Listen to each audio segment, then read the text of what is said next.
Hey, welcome everybody. My name is Erica Madden. I'm the Executive Director of LaunchLKN. We are really excited to have a packed house tonight. We've had a lot of interest in this topic and we have a lot of great presentations and speakers for you tonight, a lot of information. I'm not going to talk very long because we do have a lot to get to, but I do want to say some thank yous to our sponsors. The reasons these events are free are because of our sponsors. So I haven't seen everybody who's here, but is there anybody here from Forest Firm? I don't think they are. Aquesta Bank. Hi, thank you. Thank you for being here. Thank you for sponsoring our events. Tom Davidson and the NCIDF Foundation have been really generous sponsors for us. So thank you all for supporting us and supporting these efforts. Just a little bit of housekeeping that I want to tell you about. LaunchLKN is a partner with the Hub. Our office spaces will be there when they finish. The building is over. If you haven't seen it yet, it's behind where the Brick House Tavern is. It's under construction right now and it's moving along. It should be finished mid-summer, so we're very excited to be there. They're going to have a couple open houses coming up April 19th and May 17th. You can go check it out from a co-working perspective. There's a lot of different amenities and programming. You can learn all about that. So I encourage you to drop by their open houses from 5 to 8 p.m. on either of those nights if you have any interest in that. And then I'll remind you of this at the end of the night as well, but our next event is at the end of May, on May 30th. We're going to talk about machine learning. So we're excited about that topic as well, so stay tuned for those details. Without further ado, I'm going to pass you along to one of our co-founders and our chairman of the board, Mark McDowell, who's going to give you your blockchain 101 is what he's calling this. And he tells me that there will be an explanation for the shirt he is wearing during the presentation.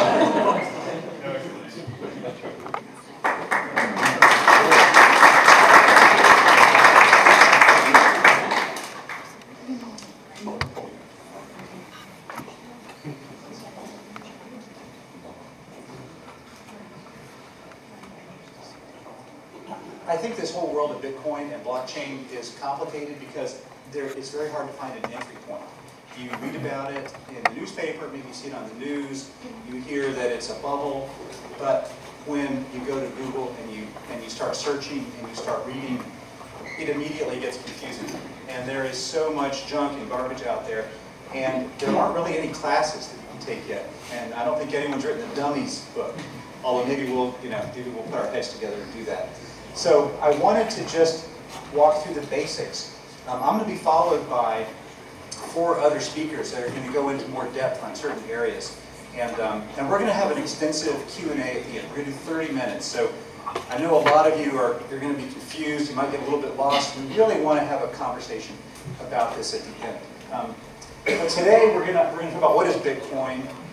What is the blockchain? Sometimes you hear, well, Bitcoin, may or may not be big, but the blockchain will definitely be big.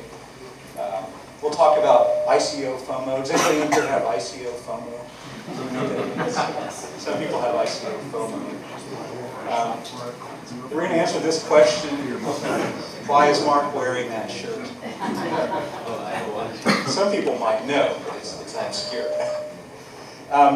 Bitcoin's not the only cryptocurrency. There are, as of this afternoon, 1,595 different cryptocurrencies. This is an infographic that I printed off on Saturday. It's probably changed since then. But the size of each cell tells you basically the proportionate share of all cryptocurrency. So BTC is Bitcoin, and it's the big granddaddy of all. And so we're going to kind of start off understanding Bitcoin, and then the other coins will kind of be explained in that context. ETH is Ethereum, it's number 2. XRP is Ripple, it's number 3. So we'll talk about these tonight. I don't even think this shows all 1,595. I think you have to kind of be in the top 300 to make this infographic. I just want to start with this issue of the bubble, because we hear constantly that we're in a bubble, and so I don't want this talk to be about the bubble, but since everybody's thinking that Bitcoin's a bubble, it's obvious, let's talk about it. This is a graph of the market cap of all cryptocurrencies over the past year. And I actually ran this on Saturday, so it goes from, on the far right side is this past Saturday, far left Saturday a year ago. Just to give you a perspective, $23 billion combined market cap of all cryptocurrencies 1 year ago. Things went crazy in January, February, at an $830 billion market cap. It was vertical. Everybody was talking, the person that cut your hair was talking about Bitcoin. It was everywhere. There has been a 70+% crash. It's now, I think it's closer to 300 today. I think we wiped out $40 billion since the time I wrote this slide. Everyone said, wow, the bubble has burst. But I would tell you that if you had invested a year ago, you would have made 1,500% return. So has the bubble popped? You know, is it a bubble? I don't know. I don't know. There's very few things like this in history, actually. I thought I'd pull this up too. This is a graph from 4 years ago. So the far left is May of 2013, and the far right is May of 2014. And at this time, everybody said, oh my God, it's a bubble, and it burst.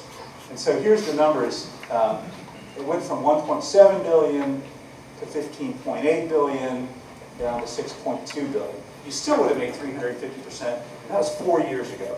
And I put this up because I like the similarity between the two charts. And I think if you zoom in on any part of the chart, you'll generally see the same pattern. It's highly volatile. But I think it's really unhelpful to call it a bubble, and I think that glosses over a lot of the interesting things that are taking place. So I don't want to talk about whether it's a bubble. I really talk about why it's interesting, or why it's not interesting, or why it's moral or immoral. I think those are the things we should be concentrating on. How did this all start? I think this story begins about 10 years ago, and I call it the beginning of the age of distrust. And here's some images that affected all of us. 2011. You might forget the exact year. That was 2011, towards the end of the recession period. 2008, that's when the recession started. Housing disaster hit us pretty hard. This guy, 2013. So there was a 5-year stretch where I think distrust of governments, of banks, of large institutions hit a peak. And students who are in college today, they were in middle school or elementary school when all this happened. They saw their parents lose their jobs. They saw their parents lose their homes. And it is these millennials, it is people who are 25 and under who are driving this cryptocurrency revolution. They kind of came of age in this age of mistrust. In December, no, I think it was October of 2008, so right at the beginning of the recession, this paper appeared on the internet. And to no big fanfare, this wasn't like something that everybody was getting regret. This was a techie paper that circulated in techie circles, describing something called Bitcoin, a peer-to-peer electronic cash system, written by Satoshi Nakamoto. And he proposed a way that people could pay each other with a digital currency. Currency, not like using your credit card online, but actually a digital currency that could be transferred between two people.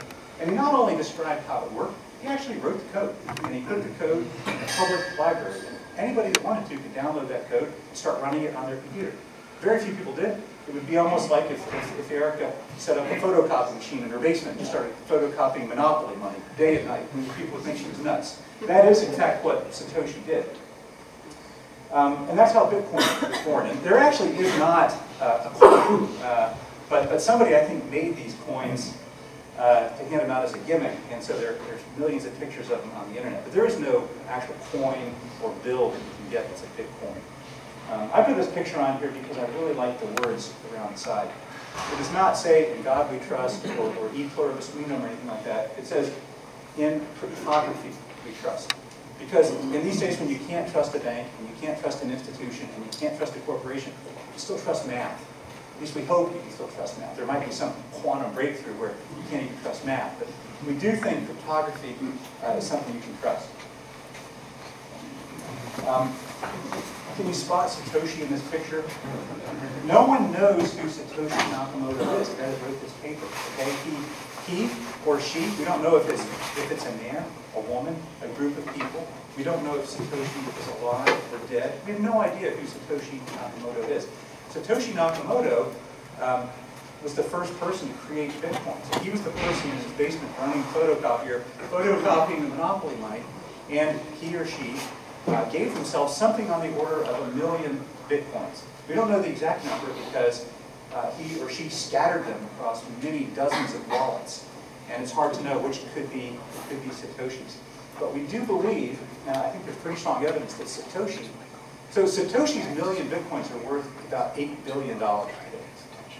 And they were worth as high as $20 billion last December.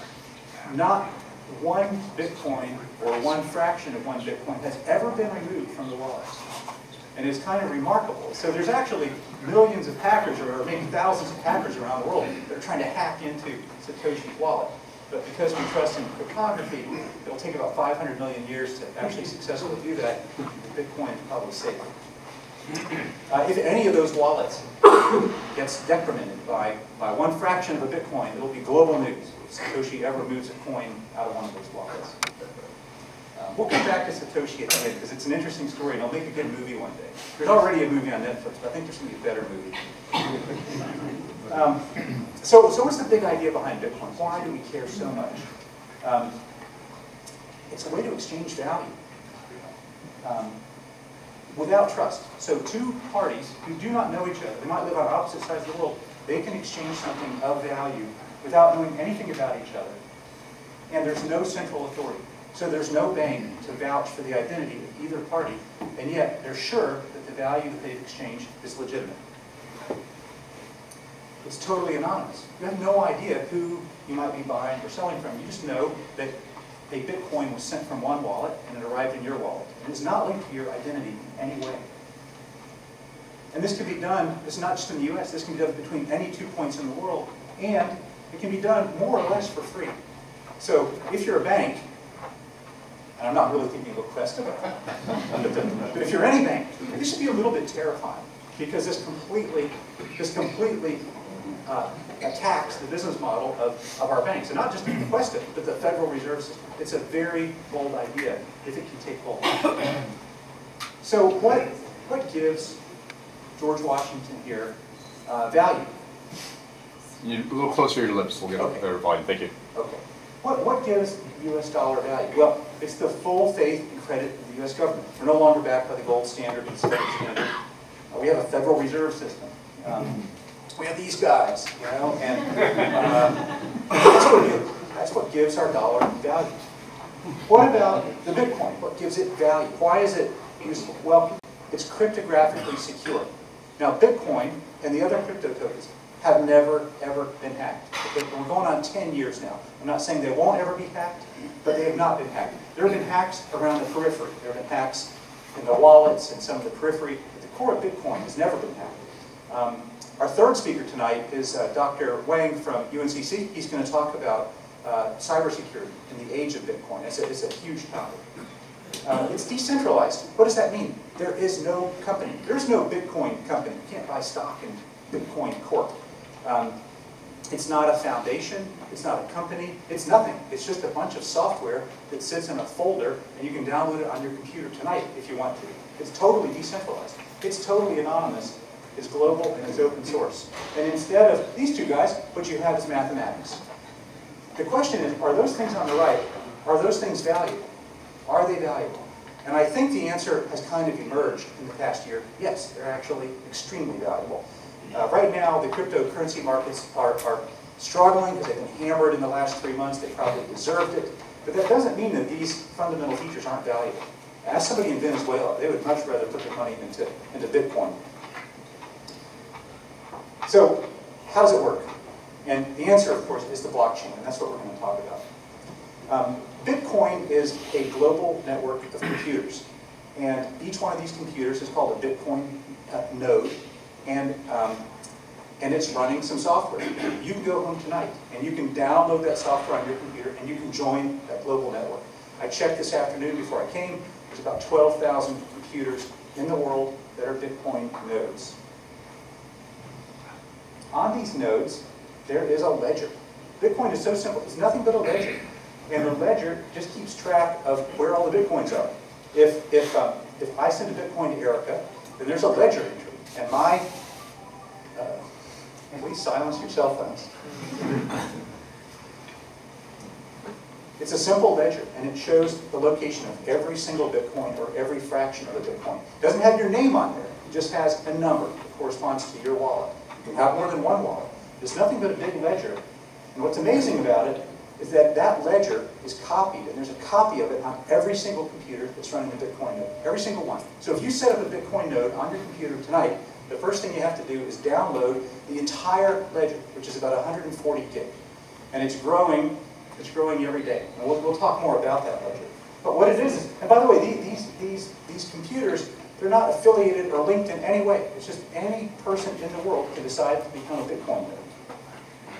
This is the data from today. There's 12,116 nodes as of 3 o'clock this afternoon. And you can see that most of them are in the US, and China is a close second, Germany and France. I happen to know, because I'm an investor in the company, there's one company that is running a Bitcoin node on a satellite in space. And as long as there's one in the whole world, Bitcoin works. It's a little bit more complicated than that, but the entire United States can kind of get wiped off the map and Bitcoin will continue to work. That's the beauty of being decentralized. There is no central place that you can attack to kill Bitcoin, because it's everywhere. But let's talk about what it might mean for a person. You can set up a wallet. You can set up a Bitcoin wallet. It's not a real wallet. It's a piece of software. It's free. You can set one up in about a minute. When you do that, you're given two keys.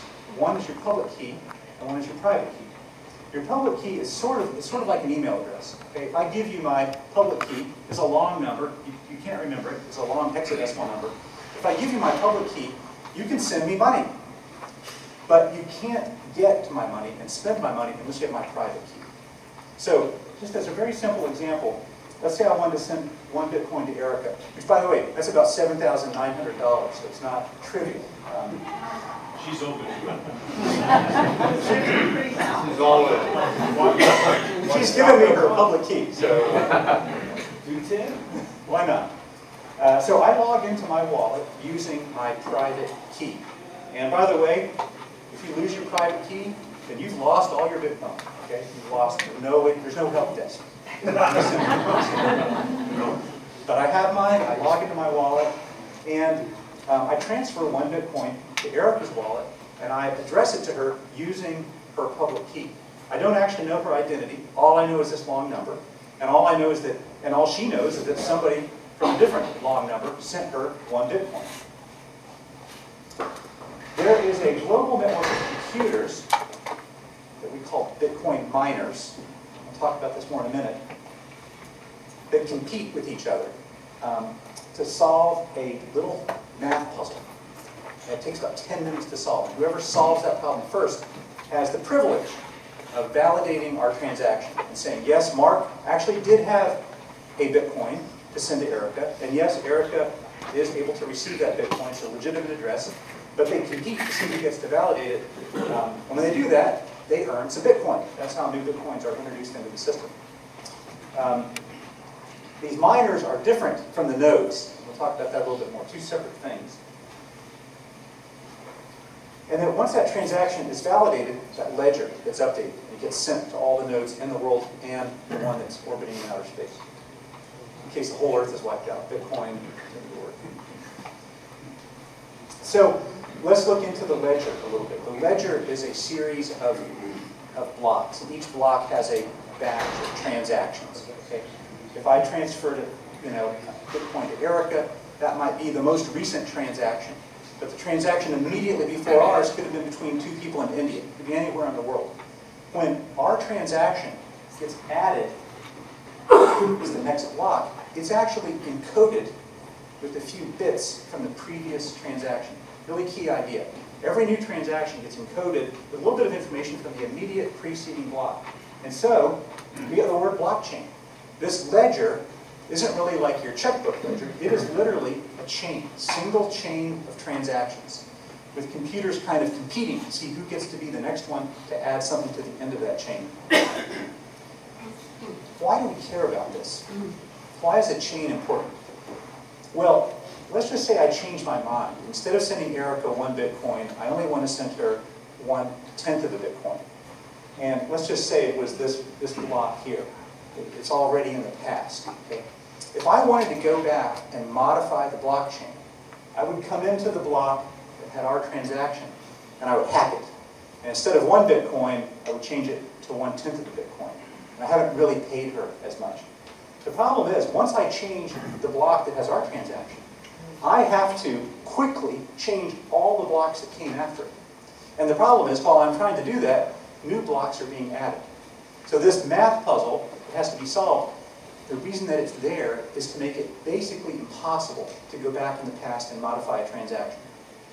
When a transaction occurs, it gets added to the chain, and it can never, ever, ever be removed. It's a permanent global law.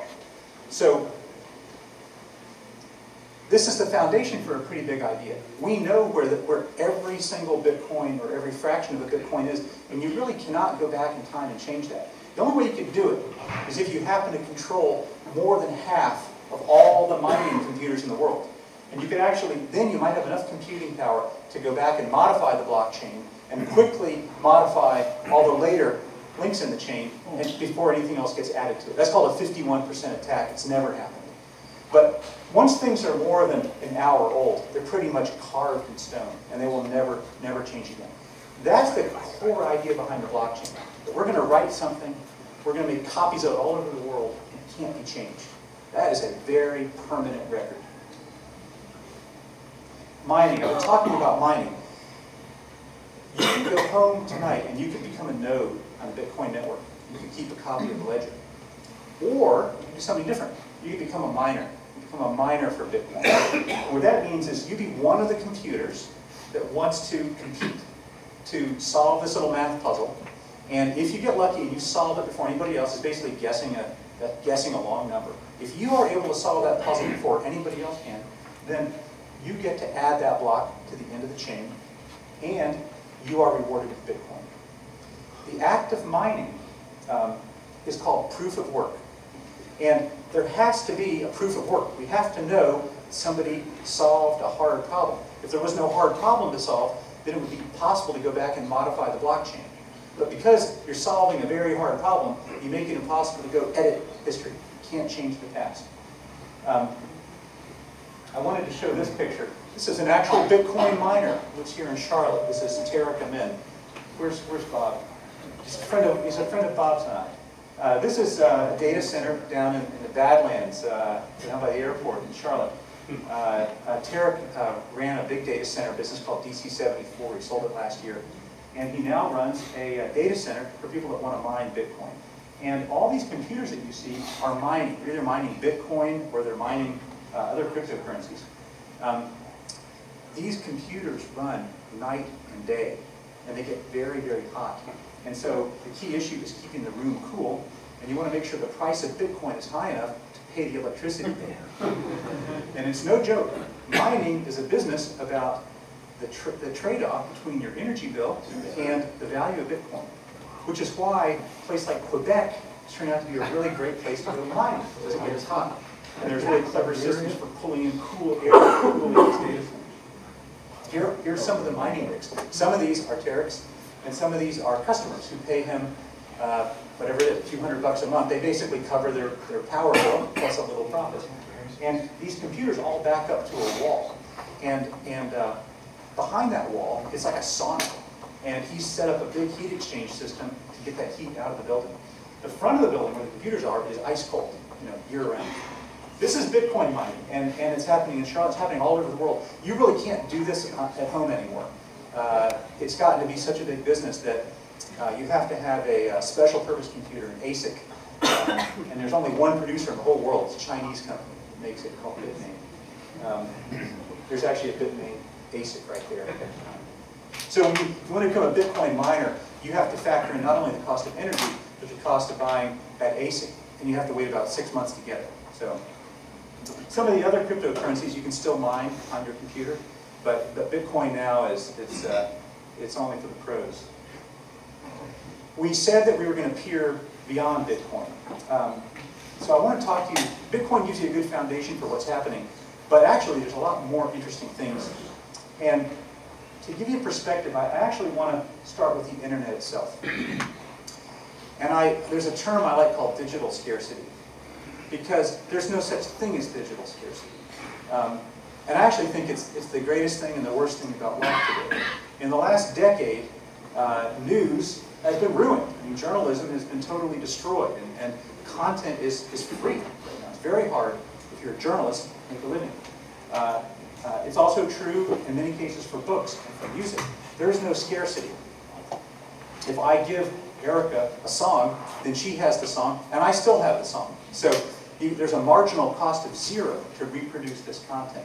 It's actually caused these traditional businesses to struggle mightily for a business model.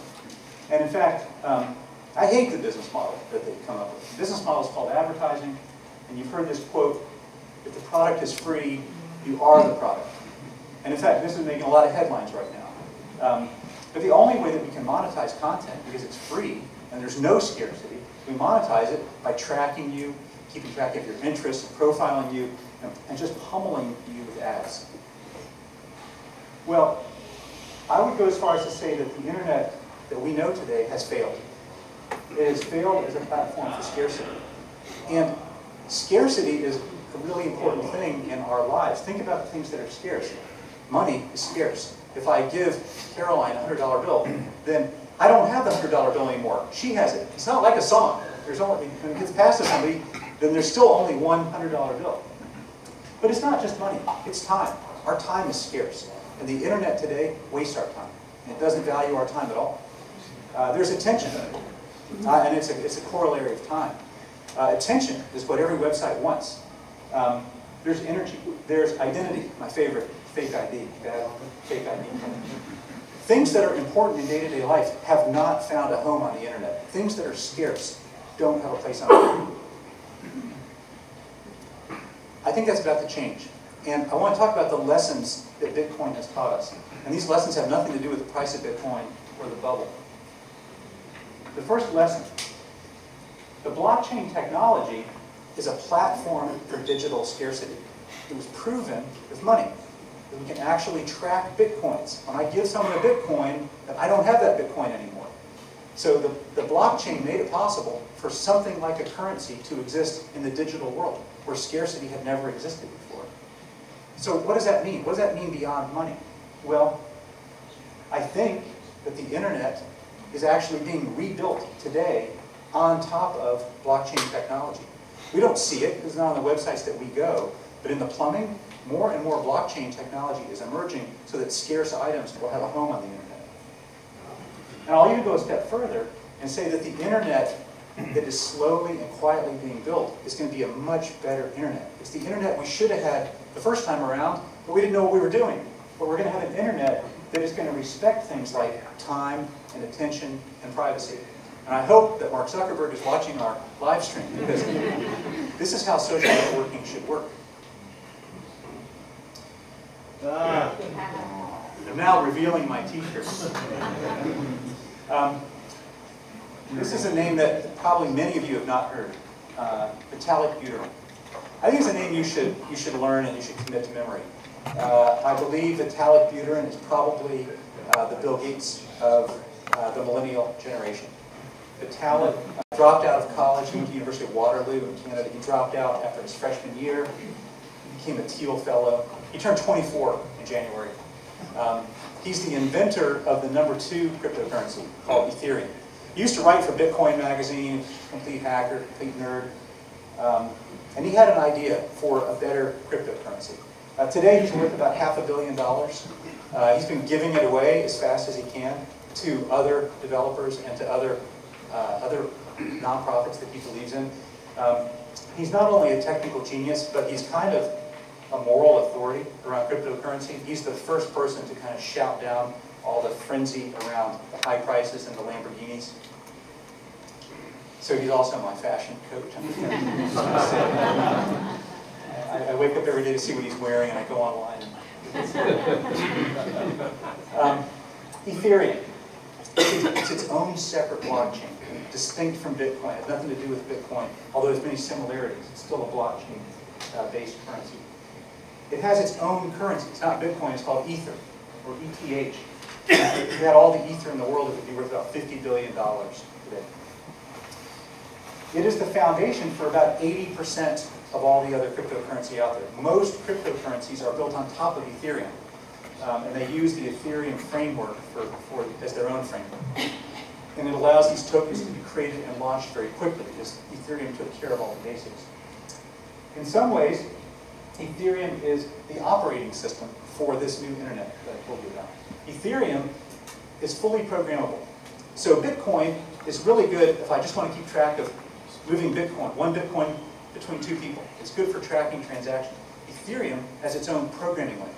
It's called Solidity, and you can write complete programs, and you can develop apps and web pages in Ethereum that run on the blockchain, and they have those properties of being unchangeable and decentralized and anonymous and global. Some people call it the world computer. The core concept behind Ethereum is what we call smart contracts. And to give a simple example, I gave an example earlier of giving Erica one Bitcoin. With Ethereum, you can do more complicated things. I could bet with Erica on the winner of March Madness. We set a bet, and I could say it was going to be Loyola, and she could say it's going to be Kansas. And we could actually write a little smart contract, and we could each put 10 Ether in the contract. And that contract, that piece of code, would wait until after the game was over, check the score, and it would transfer all the Ether to my wallet or to Erica's wallet. So it's got business logic built into it that executes at a point in time and transfers money in the future. And that's a very simple example, but what does that do for loans, for mortgages, for a lot of other things that banks do? And in fact, these smart contracts have what we call crypto-economic mechanisms embedded into them.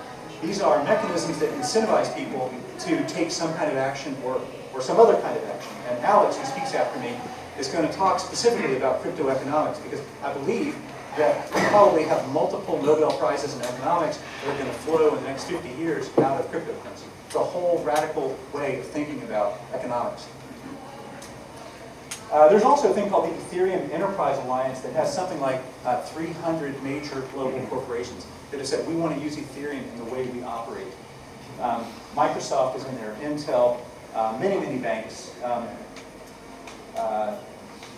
And I made a list of some of the industries that I think are going to be directly impacted by Ethereum.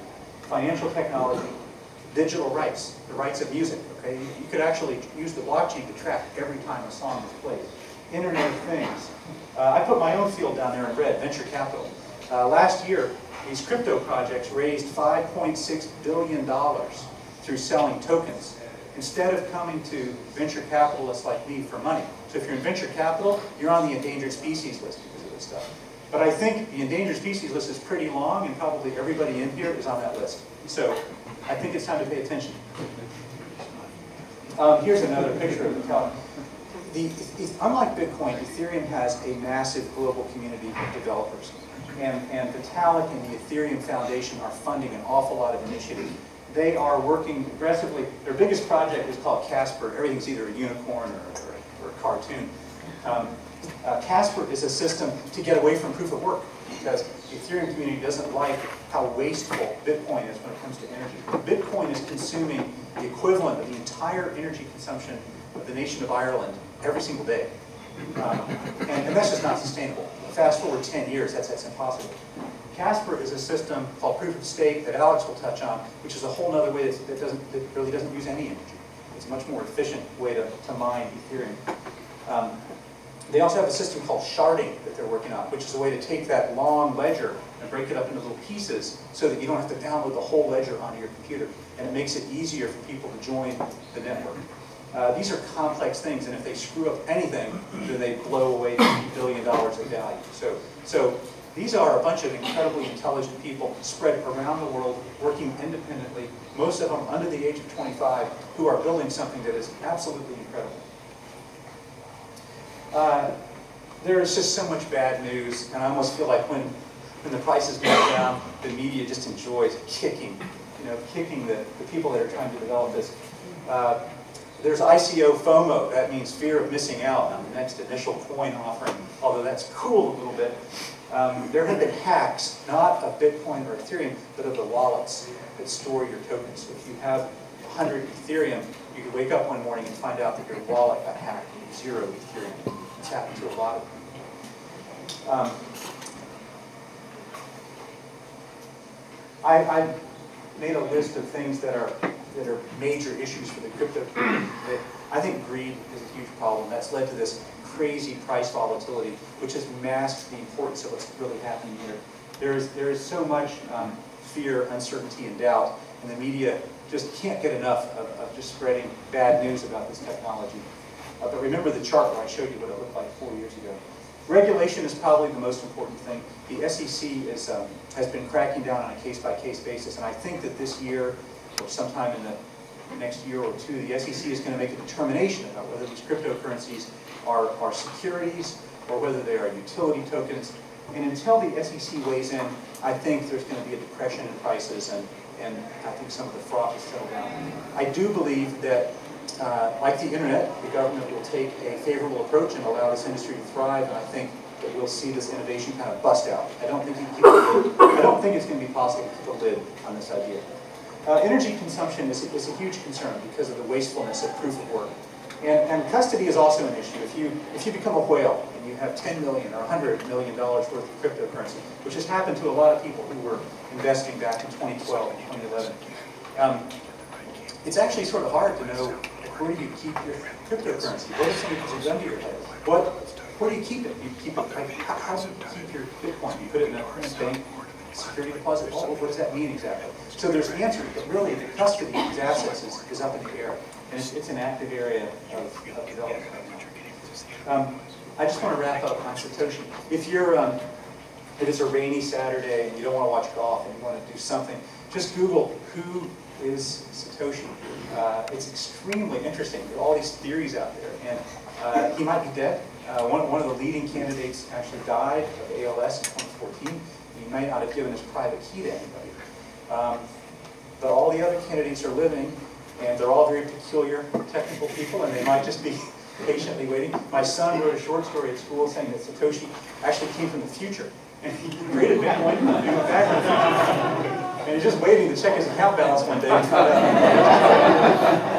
like that. As a parting comment, we have a really thriving machine learning interest group at LaunchLKN, and I want to see whether we have interest in this group to create a blockchain or an Ethereum or Bitcoin interest group as part of LaunchLKN. And so if you're interested in that, Arun is one of our speakers. Find him tonight, and we'll see whether we have critical mass to pull together a group. We could go take a trip down to Tarek's facility and check out mining. Some of you might be interested in mining. Some of you might be interested in day trading. You might not admit it, but you might be interested in that. Some of you might want to get down and dirty with some code. But I think this is an area that our community could get involved in. And I think you'll hear from these other speakers coming up. We have some real intellect and some brain power in this area. So you can email me if you're interested in that, and we'll get everything together. I think I've gone too long. Alex Evans. Alex is...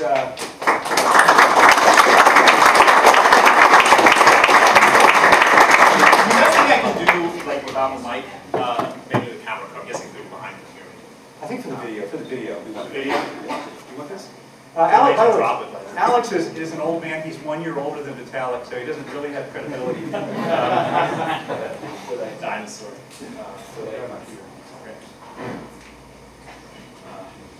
Yeah, well, thanks a lot. So I'm Alex. I am an analyst at Lowe's Ventures, which is the venture capital arm of Lowe's around the corner. My background in undergrad was in economics, and I spent really, a couple years being really interested in sort of decentralized technologies, and blockchain technologies in particular, and protocols. And so this presentation is about sort of the intersection of those two things. Thankfully, Mark was able to sort of plant the flag in terms of the what and how those things can be impactful. I think in particular, the discussion on digital scarcity that sort of you brought up definitely sort of is what I think where a lot of this stuff is going.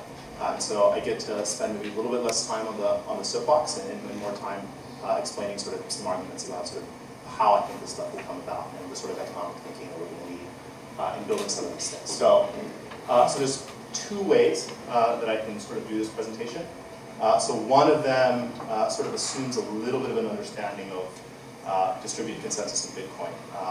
So this is not to sort of take a jab at Mark, as I think he gave a good explanation, but especially if you, before listening to Mark, had not heard about this, you know, please, so let's just do this on the flip side. Who here thinks they understand sort of distributed consensus broadly and consensus in Bitcoin? Okay. Who here is fluent in it? However long, intelligent, okay. So we're gonna ditch the later half of this presentation. We might get to some things if we have some time, but I just like to focus sort of on the key elements here. So I would say, you know, there's sort of three goals in that case, sort of given the audience of this presentation. So one, I want to argue, you can maybe think of them as arguments. So first, I want to argue that Bitcoin can be thought of as a system of economic incentives, that it is fundamentally a system of economic incentives. That is not to say that it is only a system of economic incentives, but that it is also a system of economic incentives, and that understanding it in that way can really help you sort of understand where some of these things might be going. The second is, insofar as it is one, its success in being a system of economic incentives is generalizable. And Ethereum and some of the sort of projects that are building on Ethereum are sort of good examples of that. And then the third and sort of broader point that I want to make is that crypto-economic thinking in building this future is going to be critical, and that there's immense opportunities to build incredibly valuable networks using sort of this type of thinking. And I think sort of the combination of distributed systems, cryptography, and economic incentives are going to be used in very interesting, innovative ways to create massively valuable systems. Okay? So this one I want to claim first. And again, this is not a jab. So in the sense that, like, you know, I actually think that Bitcoin isn't just in cryptography we trust; it's that in incentives we trust as well as cryptography. And that while obviously a lot of the innovation is cryptography, none of the real cryptography that Bitcoin uses is new. Satoshi didn't invent any new sort of cryptographic technique.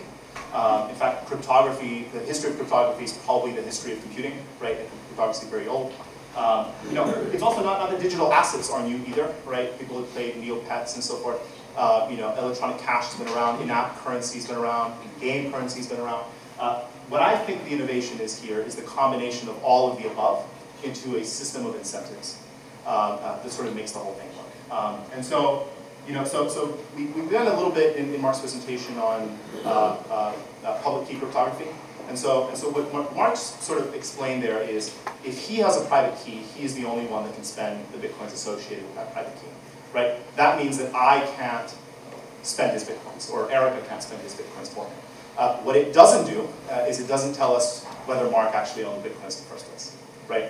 And so to do that, you know, and to argue that the way we do that is economics, I could do it two ways. One, I could sort of throw 10 different arguments as to why that's true, and maybe believe one of them and sort of we call it a day. The other ways might be a little bit riskier, is do it sort of through example, and that's what I'll try to do. So the challenge here is, what if we could create sort of a system for everybody in the room, just our own little private economy that doesn't use the US dollar, and we can do it in such a way that we can all sort of trust the system and transact and buy IPAs or whatever else. In this example, they happen to be free, so a lot of this stuff ends up not making much sense, but assume there's sort of a store over there, we all want to buy IPAs, and we all want to know how much money everybody has. The trick here is we can't use cash. So cash is kind of a cheat, right? Because you don't need to know the history of all transactions up to a given point. You just know who has cash in their hands. You say, well, the person who has it can spend it. In this case, we're going to have to create a collective system of memory where we all agree on who owns what. And if everybody agrees that you own something, you own it. Okay, so how do we do that? Here's one way, and here's a very good way, actually, that we can do that. So we have, where's Antonio? So it's a trustworthy guy. So we're going to really trust Antonio here. If you don't know Antonio, you meet him later. He is a trustworthy guy. And so what we do is we have him in the middle, and every time one of you wants to send sort of a Bitcoin to another person, you come to Antonio. Antonio says, okay, you know, I'm taking this off your account, I'm adding it to Mark's account, I'm adding it to Erica's account, and so forth. You know, so he gathers all the valid transactions and updates his ledger accordingly. If there's an invalid transaction, he could say, hey, your account is overdrawn, or you're trying to steal somebody's money that you're not supposed to, and so forth. So what's wrong with this system? What's wrong with the system? Well, Right, right. You need to trust Antonio. You need to trust that. And you could say, well, Antonio, if he were untrustworthy, he would lose his business, and if he were getting paid for this, you know, he would just pay somebody else who was trustworthy. So he has an incentive to be honest. We could maybe regulate Antonio, right? We could have like a government regulate Antonio, make sure he goes to jail if he sort of tries to steal money. So this works pretty well, but our goal here is going to be we can't use this cheap, right? So we're going to have to try to figure out a system that does this without Antonio. Okay? So if we were a little bit naive, we might do it this way. And so, you know, when Mark wants to pay Erica 1 Bitcoin, he's going to raise his hand, and everybody's pretty well behaved, so everybody's going to hear him. He's going to say, hey, guys, I want to pay Erica 1 Bitcoin. And so then we could say, you know, maybe we have like I see everybody has notebooks, right? Most people have notebooks. So say everybody has their own notebook, and they have a history of all transactions written in the notebook. And so we're going to call a vote. We say, you know, does Mark legitimately have this Bitcoin, and you know, do we actually hear Mark's voice say it? And so if we hear all the above, you know, people vote yes, right? That he should sort of transfer that Bitcoin. If not, you know, people won't vote yes. And we can use all sorts of systems. We could say the majority needs to agree. We could say 2/3 need to agree. We could say everybody needs to agree, and so forth. So if everybody agrees, everybody goes into their little notebook and updates the entry, you know, taking 1 Bitcoin out of Mark's account, adding 1 to Erica's account. What's wrong with this system? It takes, yeah, that's a good one. Other ones? Any other ones? It's not anonymous. It's not anonymous. Yeah, well, we're all in the same room, so it's kind of hard to be anonymous. For now, I mean, we're going to break that later, so, but that is a problem, of course. Especially over the internet, we all know each other's balances, right? So that can be a problem, right? You're right. Other ones? It's not impartial. Sure, yeah.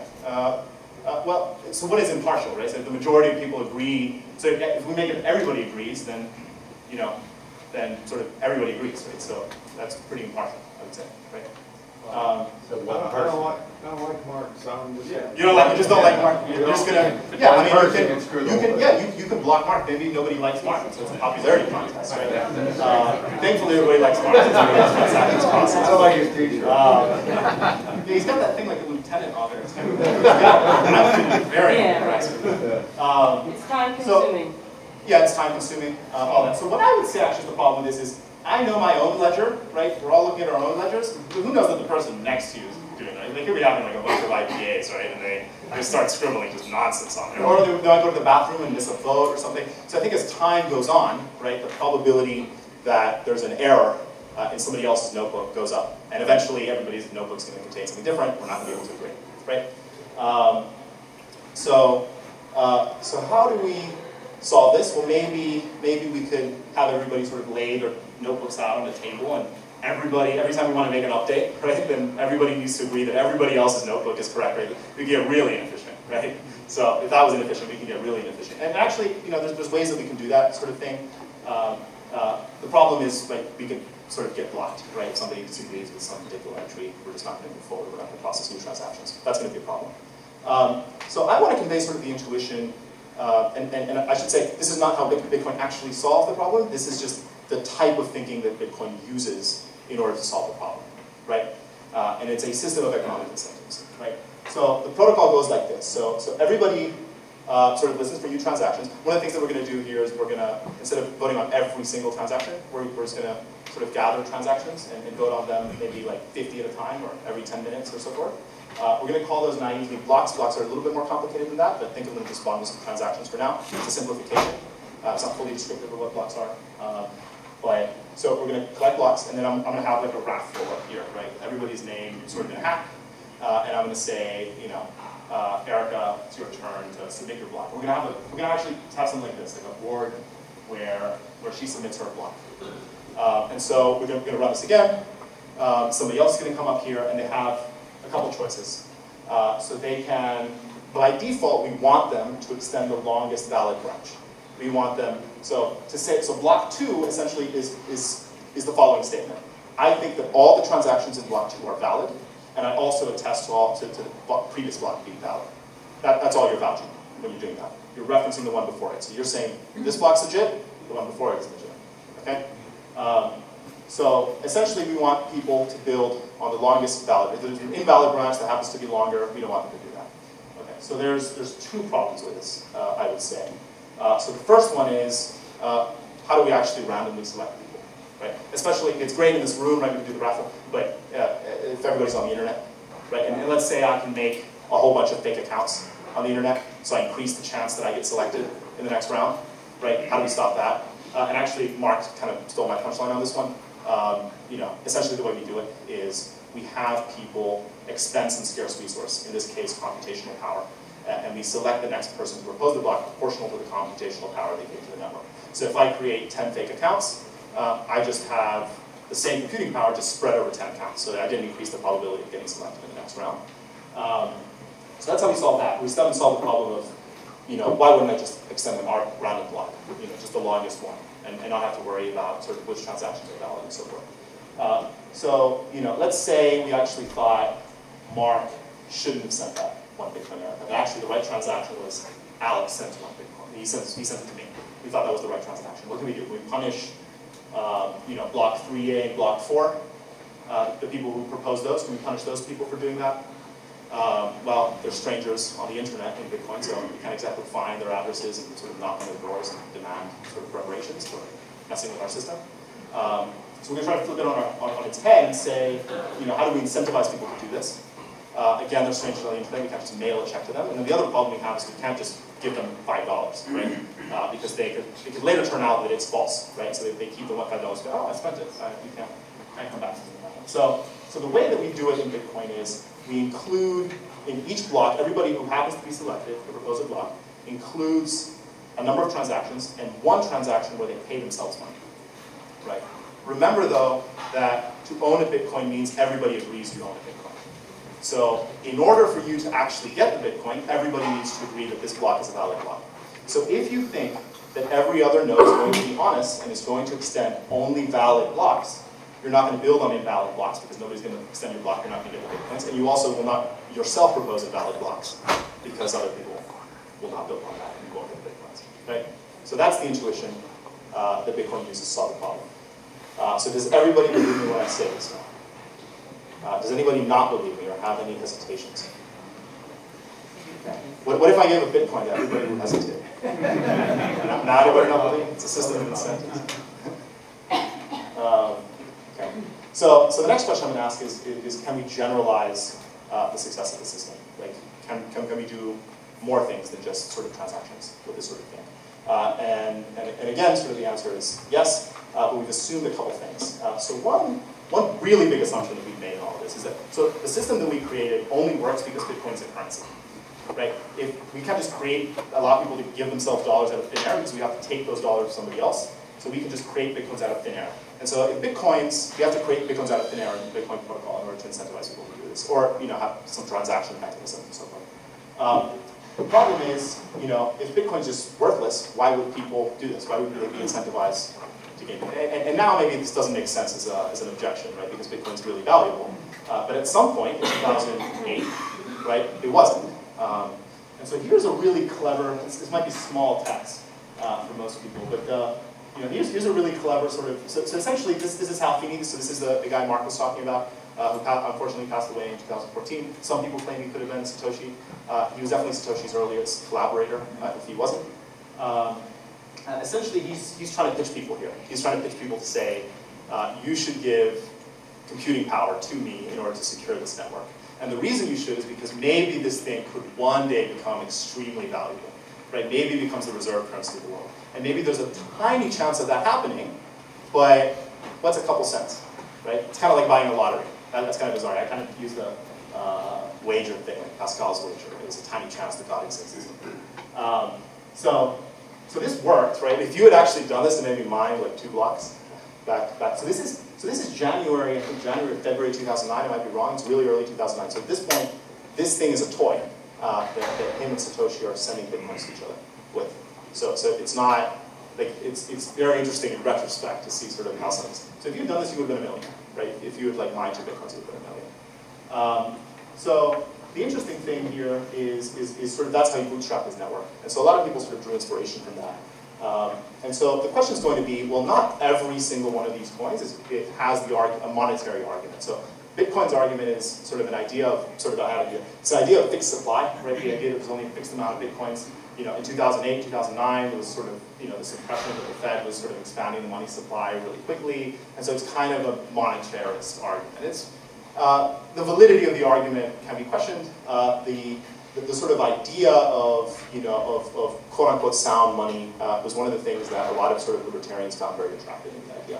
What's interesting about Bitcoin, by the way, is how many years is that now? So, Bitcoin's actually a middle-aged currency. I think the median age for currencies is like 27. So it's actually not a totally new currency.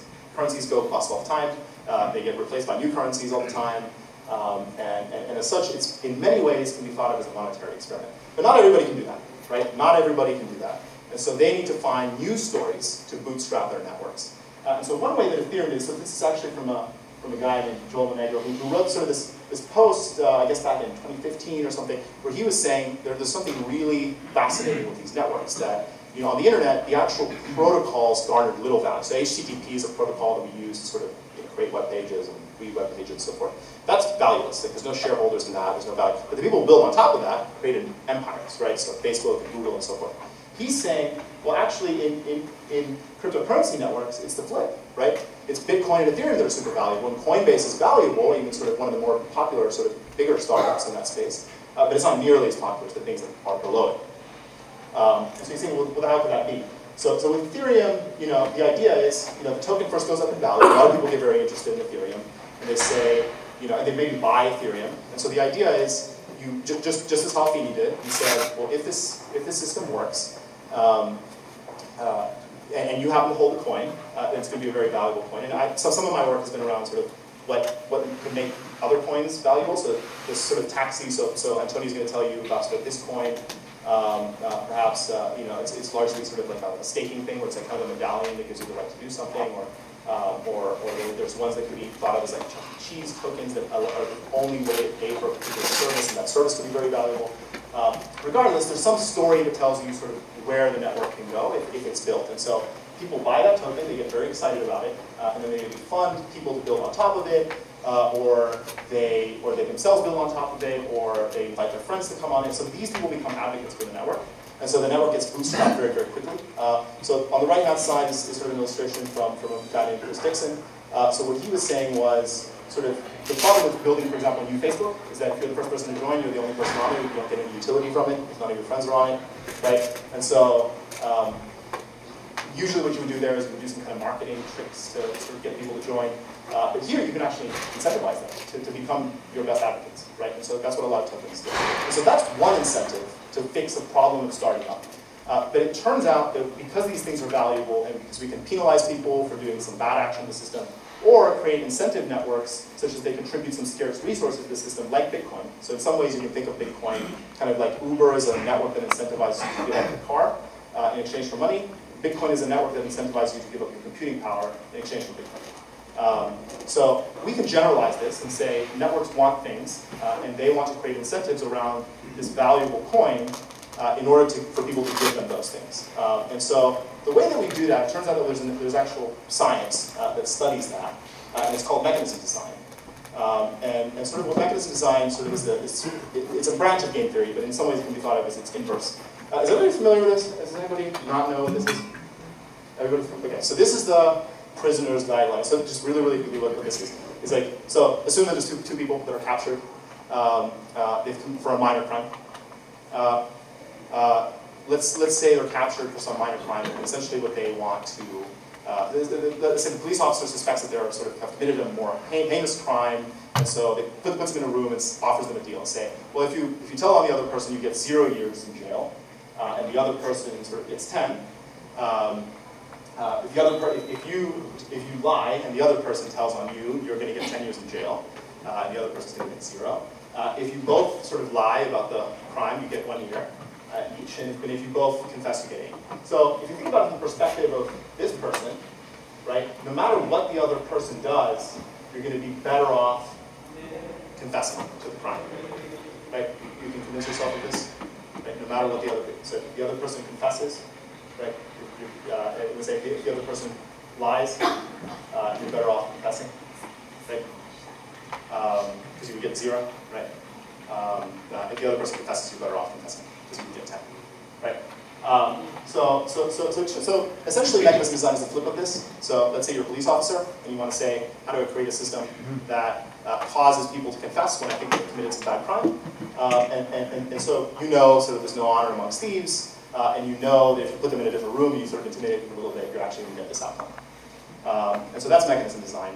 And it turns out that it's actually incredibly powerful in the example of tokens. So when you combine it with cryptography, distributed systems, and mechanism design, you can actually create arbitrarily complex systems that do incredibly valuable things. And here are some examples of things that we can do with these things. So decentralized DNS is an example. So domain name systems are just mappings of people to domain names. So this was one of the earliest ones. Stablecoins are one that I'm really interested in, sort of ensuring some level of stability. It's unclear whether this is actually possible. Prediction markets, right? Getting really good predictions from people and compensating them for those. Mark has an example of a token that sort of forces people to do good deeds or incentivizes people to do good deeds. And how do you do that? And how do you sort of verify that people have done good deeds? And all these different incentives sort of go into that. The thinking that goes into these things is the thinking of mechanism design. And so that's kind of what I want to part with. So crypto economics is, I would say, using cryptography and economic incentives to build secure decentralized value networks. I would say the internet was largely, and I'll probably borrow this from somebody, but the internet was about creating information networks. And those information networks were incredibly powerful and incredibly valuable. Things like, who are my friends, or what piece of information do I find through Google, and so forth. What it wasn't very good at was value transfers. It was largely built on legacy institutions, just sort of creating a layer like PayPal to transfer value. It wasn't very good at dealing with things that should be scarce, like things like attention and so forth. So that's the opportunity here. We can use this kind of thinking in cryptography and mechanism design to create incredibly valuable systems. A lot of innovation is about taking something scarce and making it abundant. In many cases here, we're going to take things that are abundant and put them back into a scarce context and create incentives around that ecosystem to build very, very valuable things. So I think that's it. I don't think I have time for questions. So who's next? A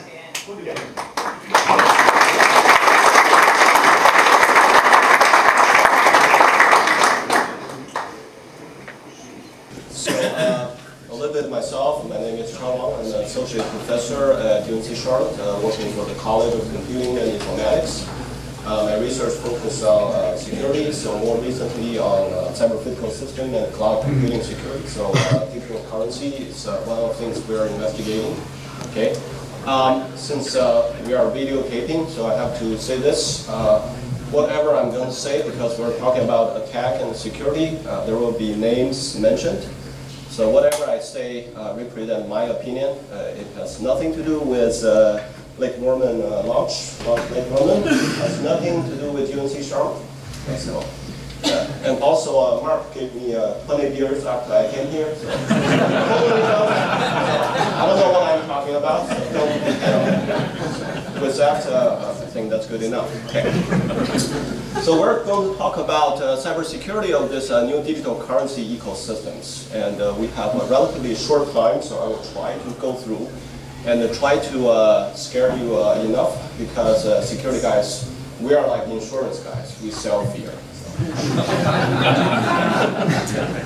So this is something very similar to what Mark has just showed. This is not the total capital of the digital currency. This is the price of Bitcoin in the past 12 months. About 1 year ago, it's about $1,200 per Bitcoin. And the highest is very close to 20,000. That's like 16 times increase. And today is somewhere 8K or 7,900, so very close. So you can imagine that if you look at this, on the right side is the Dow Jones index increase. Okay, looks similar, but if you look at the number, this is like 20K, and the highest is like 26, 27K. So in the past year, the highest is only 30% increase compared to the stock index. Well, that Bitcoin price is 16 times. Okay. Consider how many people are investing here and try to invent all the weird ways to make money to con people, to short, to long, to scare people, to make hundreds of millions of dollars.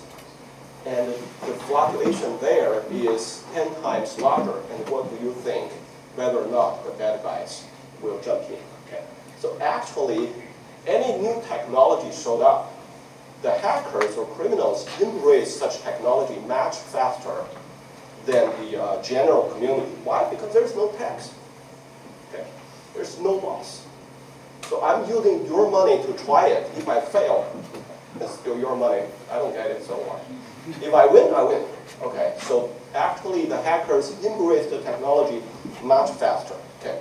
We're going to shortly discuss two things. The first is impact on individuals' life. So what will the Bitcoin or the cryptocurrency or blockchain technology look like? On the other side is the impact on players. Okay. So maybe you don't play with Bitcoin at all, but you are still impacted. If you are facing some risks. Okay. So let us re-examine the properties of cryptocurrency, not necessarily Bitcoin, but all of them. Okay. So they're anonymity. So basically it's untraceable. They can cash out because you can exchange for dollars or most of the currency around the world. It's online. You can do it remotely. So if you give me your Bitcoin, I can transfer it to some weird island in Pacific and cash out there. And there's no way you can catch me. So basically it's perfectly for criminals. Okay. On the right side, the figure shows the number of computers that are infected by the criminals or hackers. And what they did is they encrypt every file on your computer other than operating system. So all the pictures, videos, Word document, Excel, bookkeeper, everything encrypted. And then suddenly one day they showed up and said, all the files on your computer encrypted. You have 72 hours. Pay me $300 worth of Bitcoin. I don't want dollars. Because if we want dollars, somehow we need to meet. You are going to call FBI, I will be caught. On the contrary, I just want $300 equivalent Bitcoin and transfer to this account. 72 hours. And I highlight this, well, somehow this shifted. It's RSA 2048 bits. That's an encryption algorithm, pretty secure. Okay. And I choose an example of 2015 because it's high quality image, so you can see. As early as 2013, the hackers already started to use 2048 bits RSA. So they embrace longer key faster than us. And even makes things worse, the hacking software can detect your attachable, sometimes you have Western digital external hard drive to back up data. They find that external hard drive encrypt that as well. Yeah. So the average payout for this ransom increased about 70% in 2017. And very frequently in the old days you pay $300. But now from time to time, almost every week, you see $250,000, $500,000 ransom for any corporation. So if you run a small business, or if you run a reasonable sized business, they will adjust the ransom value. And also, Mark and Alex have talked about the mining machines. And the mining machine also is a very important resource or target for the hackers because they don't want to pay Duke Energy for the bill. They want you to pay the Duke Energy bill. So many high-performance computing clusters or servers have been hacked for coin mining. So based on Phobos, the top cyber threat of 2018 will be illicit mining activity. Some universities, their servers got hacked because some students or some hackers wanted to dig. Okay. Recently, there was a Russian nuclear engineer captured, arrested because he was using a high-performance nuclear kind of computation device to do the Bitcoin mining. Okay. And recently, things become even worse because now they're targeting your personal computers.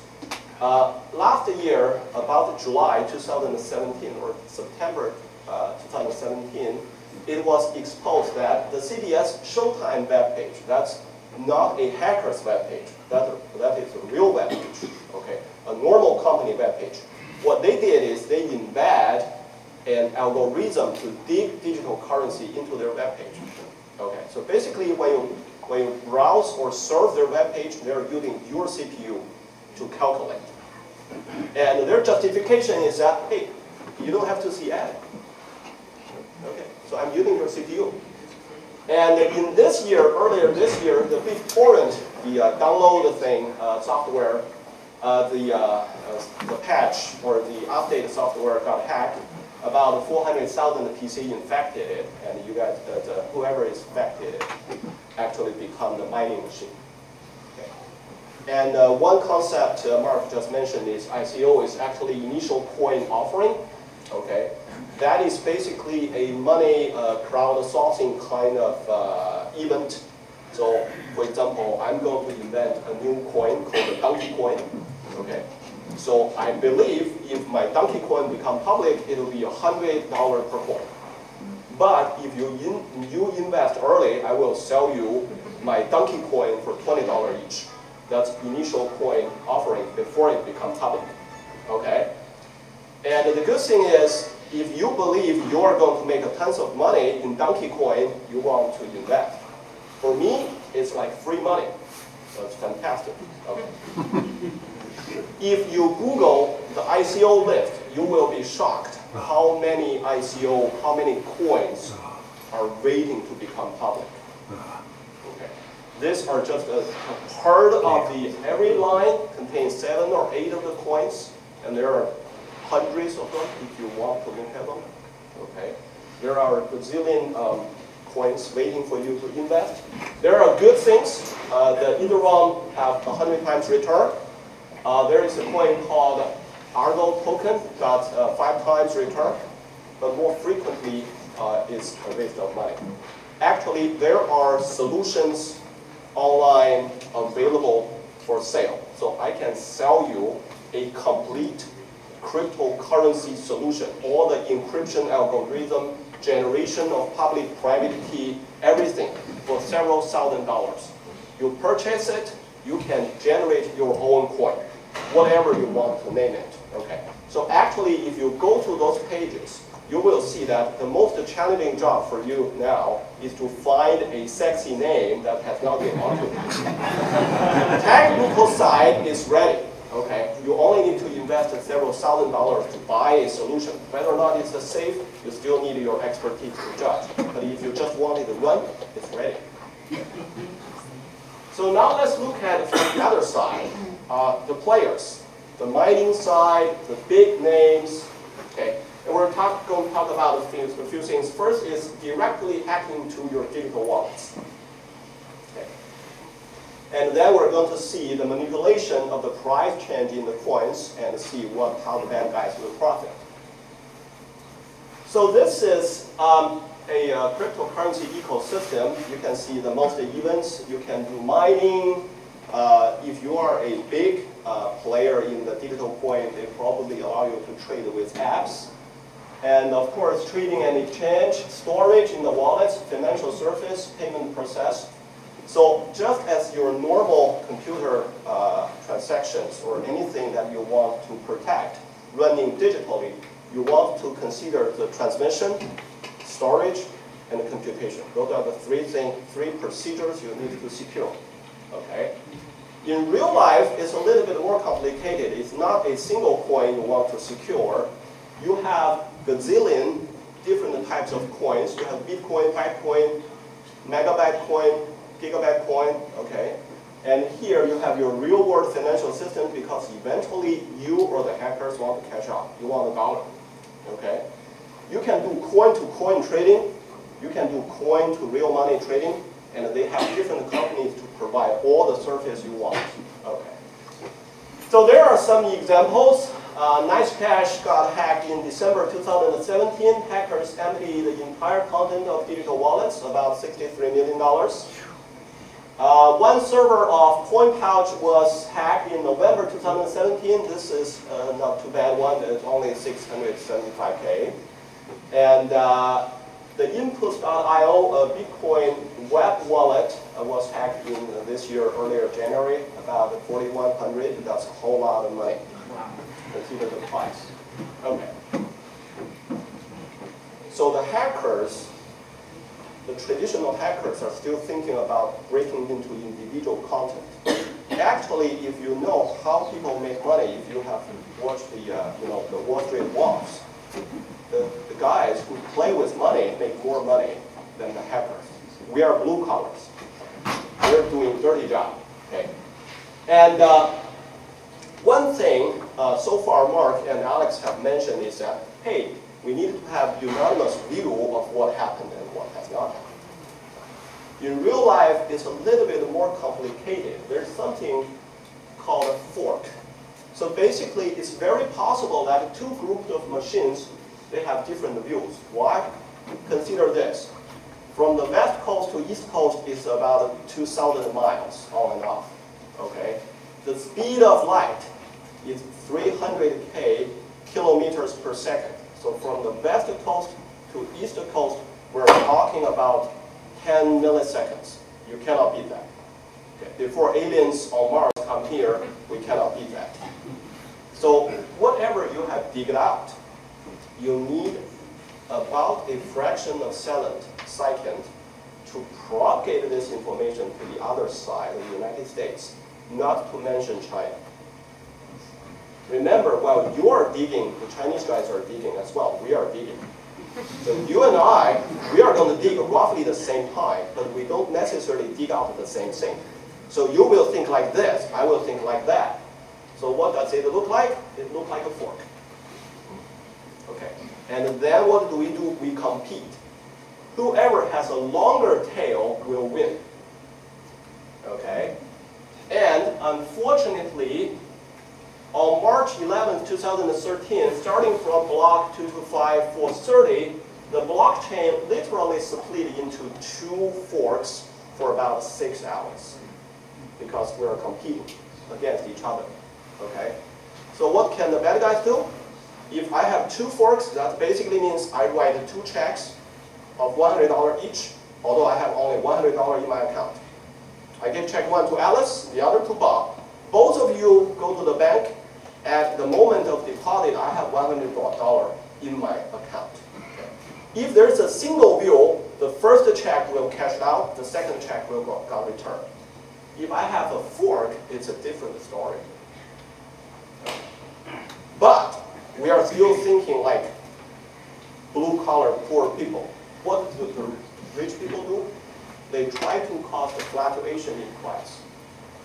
So 2015 summertime, there was a big accident in Bitcoin. What happens is it's a fake block got digged out and got published. Theoretically, whenever there's a new block, everybody needs to verify before you put it in your book and then jump to the next block you try to dig. The problem is we are talking about a fraction of seconds. So nobody wants to verify. Because if I spend half a second to verify whether or not this block is true, you are going to have a half-second advantage. We're talking about real dollars. So forget about verification. Let us jump to the next round of digging. So everybody jump to the digging of the next block.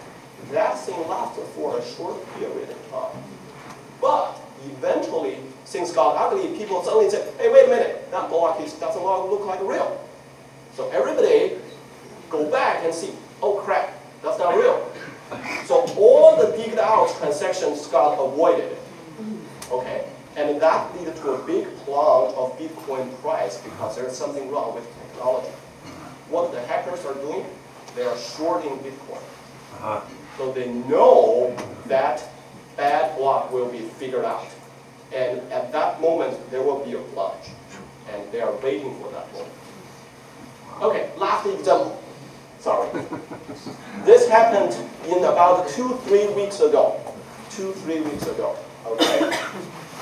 So the second largest digital currency exchange system. Okay, it's top 3. Whether it's number 1, number 2, or number 3, different people or media says differently, but basically top 3. The system is called Binance. Okay. And some hacker targeted at the API, basically the exchange interface of the big holders in that company and control a bunch of users. Okay. And on March 7th night, they did something very interesting. Because there are hundreds of different coins, right? It's just as stock. If you sell, the price will go down. If everybody want it, the price will go up. So they exchange almost all other coins for Bitcoin. So I sell, the bad guys control a bunch of accounts and started to sell all different type of coins. And they want Bitcoin, so in exchange. Okay? So everybody sell other coins, buy Bitcoin, so all the other coins started to decrease price, Bitcoin started to increase a little bit. And those guys got enough Bitcoin, and then other users start to notice this, very abnormal condition that everybody's selling things and buying Bitcoin. There must be something wrong. So let's all jump in and exchange for Bitcoin as well. So more coins price crash. And then hackers choose one type of digital currency called wire. This is a very inactive type of coin. So it has been there, very low profile. Nobody knows what's going on. And then, because they already hack all the account and sell all different type of coins, and in the exchange of the Bitcoin, they accumulate about 10,000 Bitcoin. That's a lot of money. Okay? Consider the amount of price. That's about 10K per Bitcoin at that time. And they suddenly use the Bitcoin to buy wire. And in a few hours, the wire's price increased about 100 times. You can see at the very beginning, one wire is $0.000225. That's basically nothing. And 100 times better is only 2 cents. The problem is 100 times better is 100 times better. Okay? And then what? When I read it here, what I think, oh, it increased. It's like my stock increased. What do? Sell. It's worse than that. Okay. You're about 50% correct. So here I have to say there's something good about Binance. Okay. Binance, if you remember, that's the #2 exchange company. The company's API got hacked. Okay.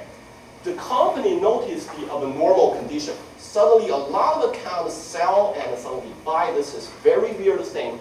They prevent people from cashing out. So you want to get all the Bitcoin or the wire and sell it for US dollars and withdraw the dollars and run? No. We stop it. Okay. Whatever is in my pot, in my pot. Okay. Up or down, I cannot control, but you cannot cash out. Okay. So you're seeing the hackers are down because after I sell it, I cannot move because basically I got what I want, but I cannot leave. They're prepared for this. There are hundreds of other trading companies. So what they did is actually, because they know what they're going to do, they know how the price will jump down and then jump up again. So they actually short all types of coins. And while you're going down, they already buy back to cover the balance. So they make the money.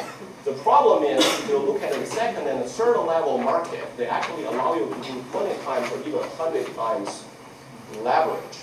That will make a whole lot of money. And not only that, because of this bad accident, the Bitcoin price dropped about 10% in 1 hour. So if they know the Bitcoin price will drop 10%, and I put 20 times leverage, I don't know, that's a lot. That's a lot. Bad at mess. Okay. So here is the part we want to really worry about. Is that really true?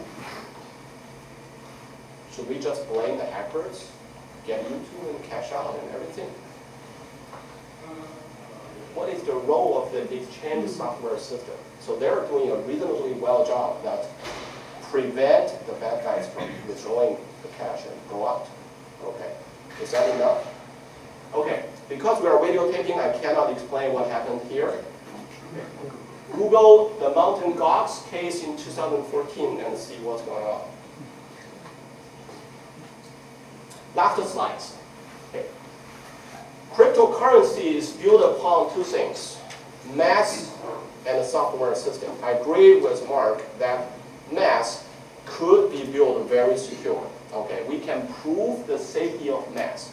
Maybe. Okay. There are mathematicians trying to break things. There are always. On the contrary, eventually your nations donated blood supply to be redirected to the areas and people that need it most. And we're even developing technology to create a hormone fission for the blind. You got that security? What we're doing is cheap. So we cannot really guarantee the safety of software system. So whatever, eventually the trading system is software. Software is generated by programmers. And the best programmers are hired by those big name companies. Okay. And look at Microsoft, the Linux system, the Google system, there are vulnerabilities. And why would you believe that whoever generates software system for this will be bug-free? The second thing is, we want it decentralized, okay? We don't want government to print that green thing for me. I want it free. Yeah, okay, free. There's a risk associated with it. No problem. And we cannot use centralized approach to manage decentralized cryptocurrency. The Bitcoin or whatever currency, you try to use the decentralized feature of it. But if you have a centralized trading system, so basically you're putting things back. Okay. And finally, who is controlling the computation power? Okay. Mark mentioned the 51% of this. Consider this. Okay, you have 5 blocks digged out. Whether or not there's some bad guy already dig out 7. Okay. Because if that is the case, I can control a lot of things. Okay. And we have to think big. Seriously, the guys who play with money are really smart guys. They're much smarter than us. And with that, I think I finished. I appreciate it. Yeah, sorry, I'm running.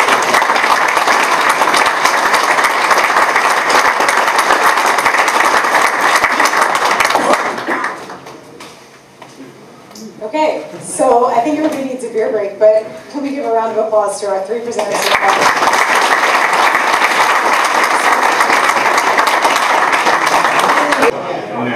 All right, we're on to our next presenter. This is Antonio, and he's going to speak about Keep Network.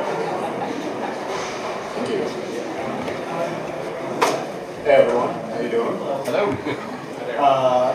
I am the tech lead for Keep Network, which is what I'm going to be talking to you about today. And Keep is a privacy layer for Ethereum.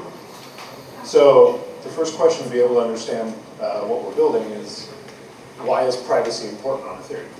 What is the problem that we're solving? So you heard Mark refer to Ethereum as the world computer, but it's not really one computer.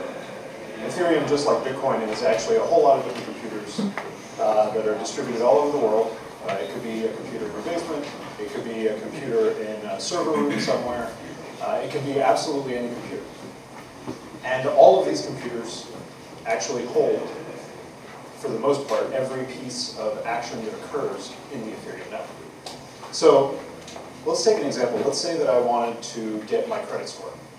And rather than asking Equifax to compute it, or TransUnion, or whoever else, there was a smart contract in the Ethereum network that I knew I could hand all of my information to, and it would come back with a credit score.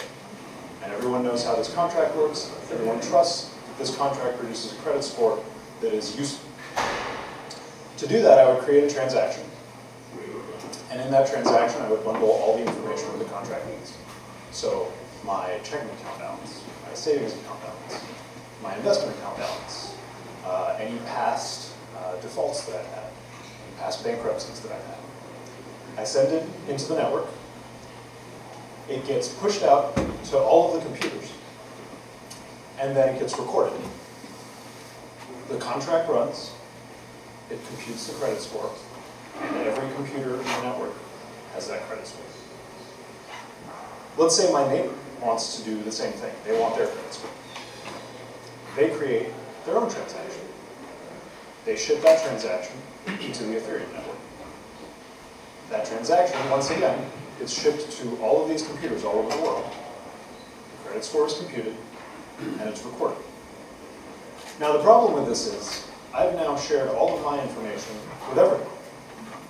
And my neighbor has shared all of his information with everyone. Now usually we don't like our account balances to be public. We don't like everyone to know what my account balance is today. We don't like everyone to know that I went bankrupt 3 years ago because I made some poor bets or some poor business. We don't want that available to anyone. But we do want to be able to do credit score. So that's the fundamental question that we're trying to answer. How can we use these computers that are distributed everywhere, but still deal with data that we want to be private? Vitalik, who again Mark brought up as the creator of Ethereum, has mentioned that when they talk to companies, this is one of the two main problems that every company comes back with. One of them is scalability, the other one is privacy. Because companies also deal with private data all the time. If you think about a big chemical manufacturer, they have suppliers of raw materials. Those suppliers of raw materials are willing to give them materials at a certain price. Their competitor might be getting a different price from those same suppliers. That information is private. It's secret. If their competitors have that information, their competitors can negotiate a better deal. So individuals have this problem, companies have this problem, and if the platform is to be kind of adopted as a platform for more applications than just CryptoKitties, you have to have some form of privacy.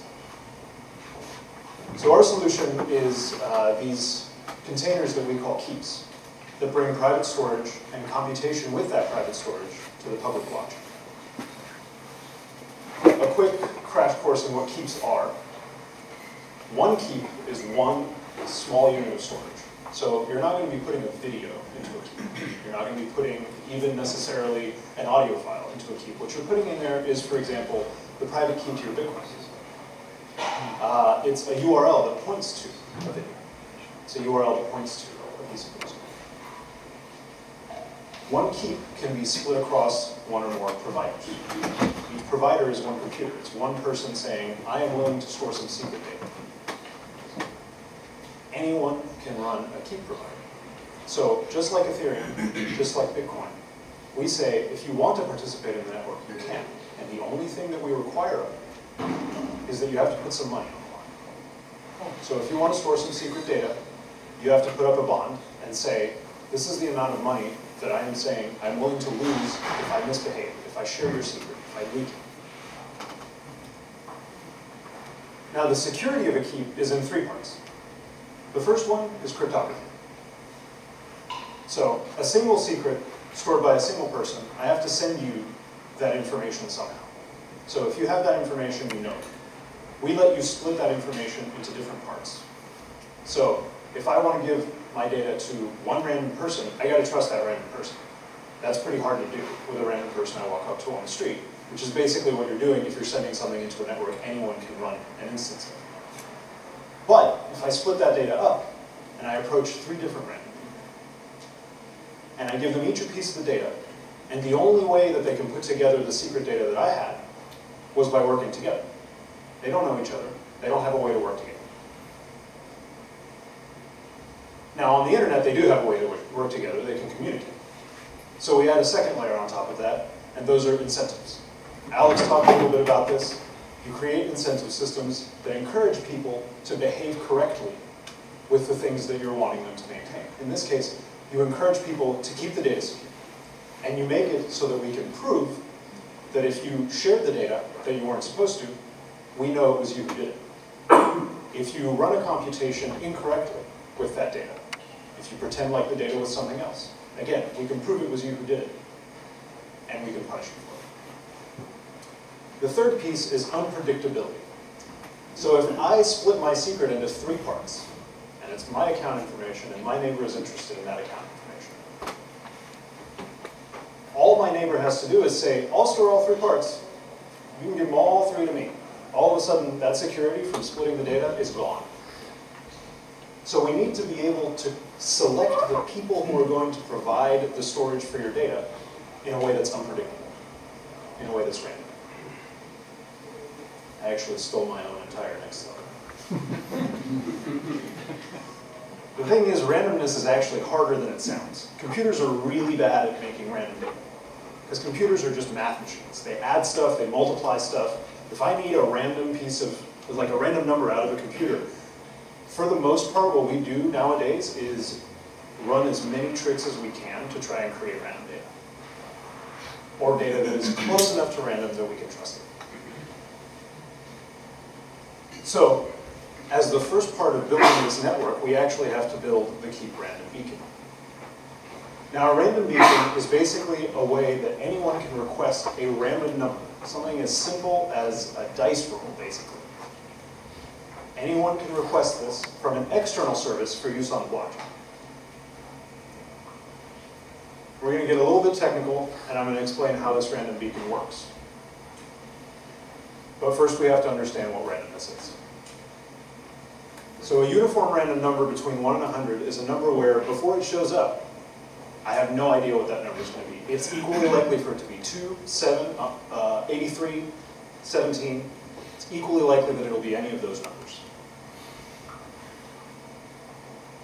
The random number you create is verifiable if after you get that number, you can say that's absolutely the number it was supposed to be. So say I could roll a dice, get the number 3, and say after it's rolled, that was definitely going to be the number 3. It couldn't have been any other number. But beforehand, I had no idea what the number was going to be. This sounds a little bit weird. It is. But bear with me for a second. So we're going to construct our way to being able to have a verifiable random number. Why do we want it to be verifiable? The keep network is the one that's going to provide the random numbers, right? And we just said that anybody can run a machine in the keep network. So we need a way to be sure that the participants in the network are actually giving you fair random numbers. We can't just have somebody say, yeah, I'll give you a random number, I'll just give you 7 every time you ask me, right? So we need to be able to prove that numbers are random, and we need to be able to prove that they're correct, and that nobody's cheating. Verifiability lets us identify who the misbehaving participants are, and then punish them if they misbehave. So there are 2 building blocks to how we do this. The first one is cryptographic signatures. Now these are used throughout cryptocurrency, but I'll cover the basics of how they fundamentally work. First of all, a cryptographic signature takes any piece of data, we're going to call it M, and it takes a secret key, which we're going to call S, and then it produces another piece of data that we're going to call sigma, because we already used S. That data is the signature.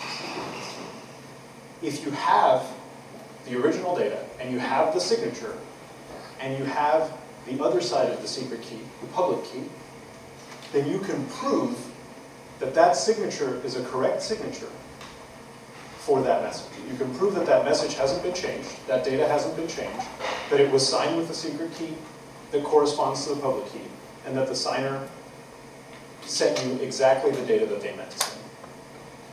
It's typically used for data transfer. Now, in order for this to work, it has to be impossible for us to predict what that signature is going to be with just the data that it's going to sign, right? If I could predict that the signature is going to be 5 if you give me a message, then I can forge the signature. So what this usually means is that unless you have that secret key, sigma looks like a uniformly distributed number, which is exactly what we need. The second piece is a way to distribute the work over multiple machines. It's called a threshold signature. So let's say that we take a group of 250 of the systems that are running inside a keep network. We call it a threshold group. Each member, instead of having its own private key, has a share of this overall private key that we're signing with. And then we say that half of the members of the group, any half, any 125 members, can put their little shares of a signature together to create one signature for a piece of data. So now, we have a way for a group to produce a single signature, and no matter which members collaborate, that signature is always going to be the same. What that means is that if we're asking a group to sign something and one of the members is unavailable, they're offline. Maybe they're based in the Amazon data center on the East Coast, a nor'easter blows through, power goes out, 3 of the members can't participate, we can still get our signature. So if we put this all together, we put each member of the Keep network into one or more threshold groups. Every time a random number is generated by the network, we create a new group with a random set of members. And each time someone asks for a random number, the previous number that we had, the previous number that the network generated, is used to choose a new group that's going to sign that previous number, as if it were a messenger. The signatures are uniformly random, so we can't predict what the signature is going to be until it's created. But they can be verified. So we can tell that we got exactly the random number that we intended. Put together a little graphic representation of this process. We start with a random number 1. We have a bunch of threshold groups. We have a bunch of other clients. A computer comes in and it asks for a random number. It requests it of the network. The network picks a group. That group takes the previous random number. It produces a signature. And then we use that signature as the next random number. We can send that back to the person who wanted the number, and we're done. This is called a threshold relay. The relay part is because every next number is based on the previous number. So we kind of hand off the responsibility to a new group every time, but we're linked to the previous number. It's heavily based on work done by the Definity team. The Definity team is out of Stanford. They're actually building their own blockchain based on this and several other concepts. Instead of proof of work or proof of stake, which are some of the other mechanisms that are used in the cryptocurrency world. And we've adapted it to Ethereum to make it run based on an existing consensus system instead of creating a new consensus system out of it. Now the big question is, why are we doing this, right? I just described one tiny piece of the system, and it's incredibly complicated. So what's the point? Well, the fundamental North Star of why we're doing this is that we believe you should control your own data. We're tired of seeing our data being sent to Home Depot, being sent to Target, being sent to Equifax, and then being leaked out the other end. We're tired of having these situations come up again and again where we give control of our data to other entities, and those entities become very attractive targets because they hold so much data, and people go after them, and they're found to be insecure, and that data goes everywhere. And then we have to go through and we have to get a new social security number, or we have to freeze our credit accounts, or whatever it is that the fallout is from today's compromise. We want to build a system that's better than that, and we think that with the combination of the incentive systems that we can build on Ethereum and the cryptographic advances that have happened in the last 15 years and that will probably be happening in the next 10, we can do that. I think I might have time for questions. Maybe not. Maybe I don't. Stay at the end with everybody. This is the slide where we just, exhibit some wishful thinking.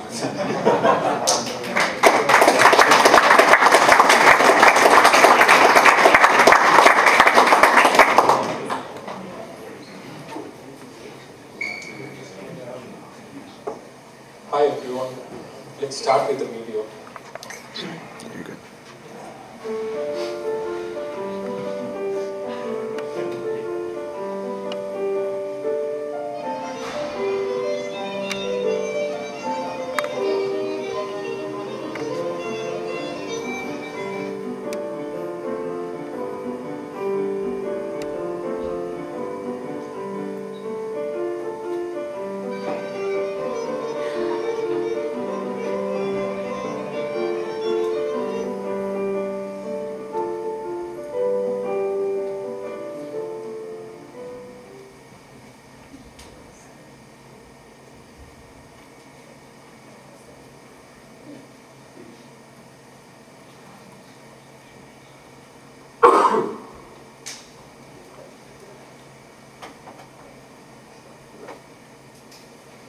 StrasseMusik.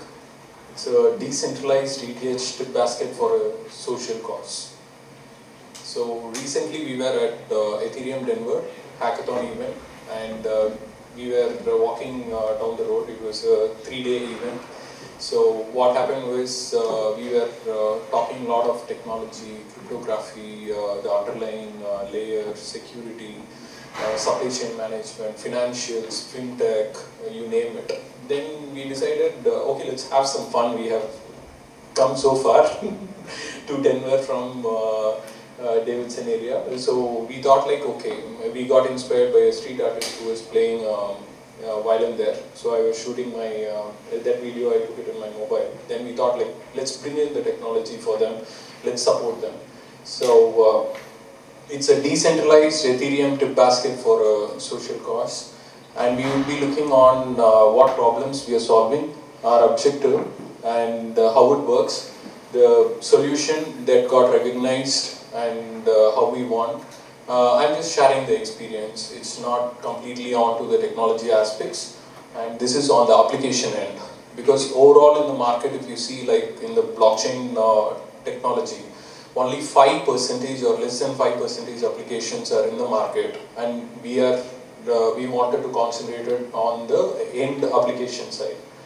So imagine walking by a wonderful street artist in an airport, in a subway station.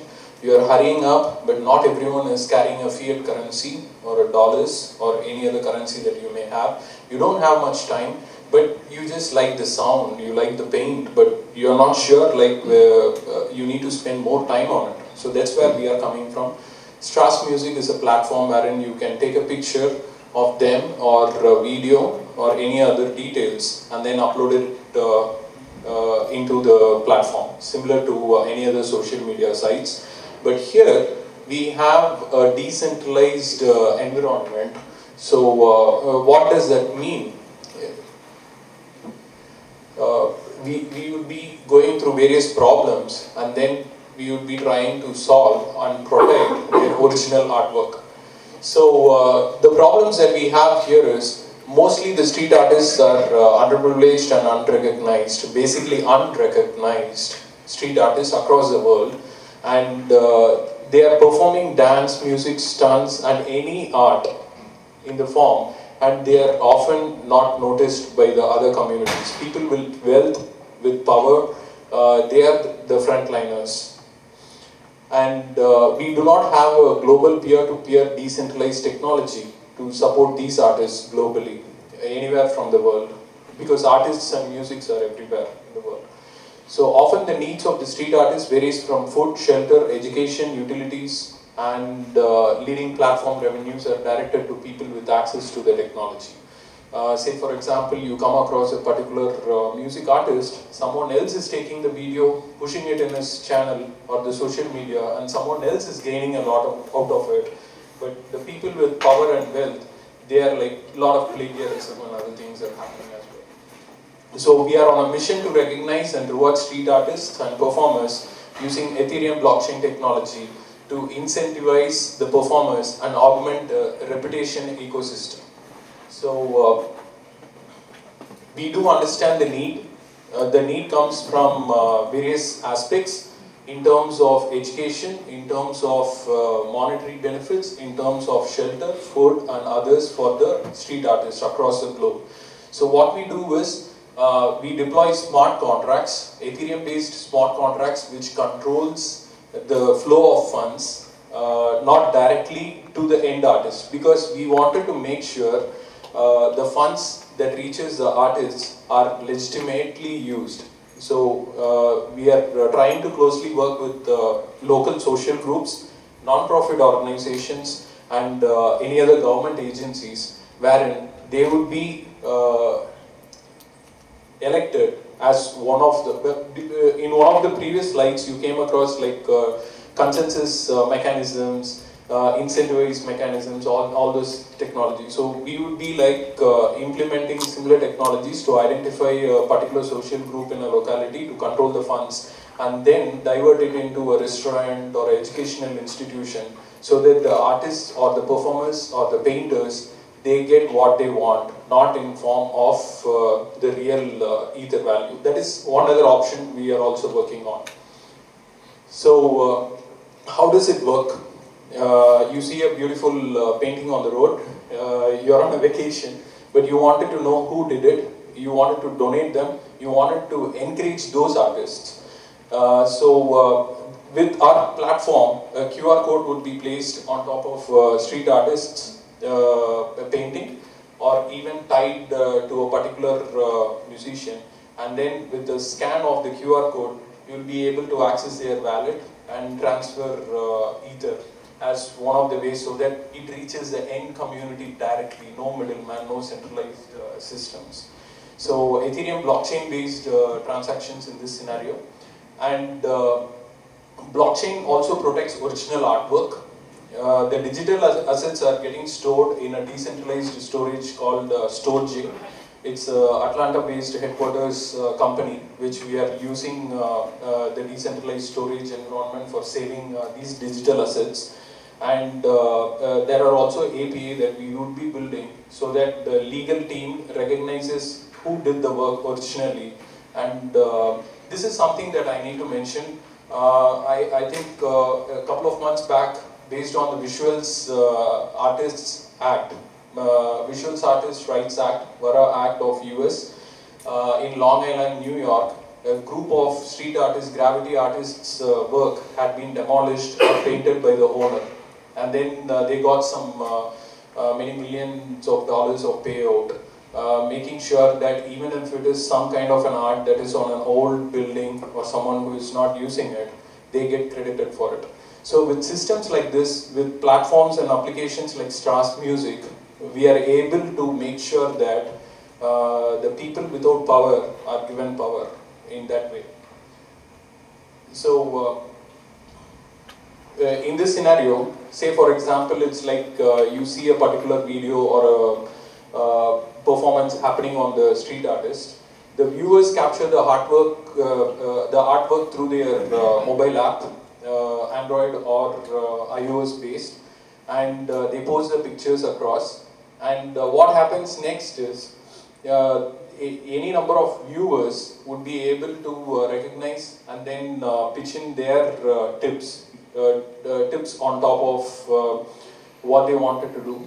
And also the transactions are immutable so that the original work is recorded, and also their digital assets are credited for. So I'm happy that I would be launching the white paper with detailed details later this night online in the org, because there are a lot of items that we need to go for. So one question is, what happens to my tax records? We are also taking care of it. We'll make sure that all the regulations and compliance are taken care, and even if you're funding $5 worth of Ether to an end artist, we have the APIs in place and designs in place so that we will be designing and developing as we progress. And decentralized validators are deployed to monitor this activity as well globally.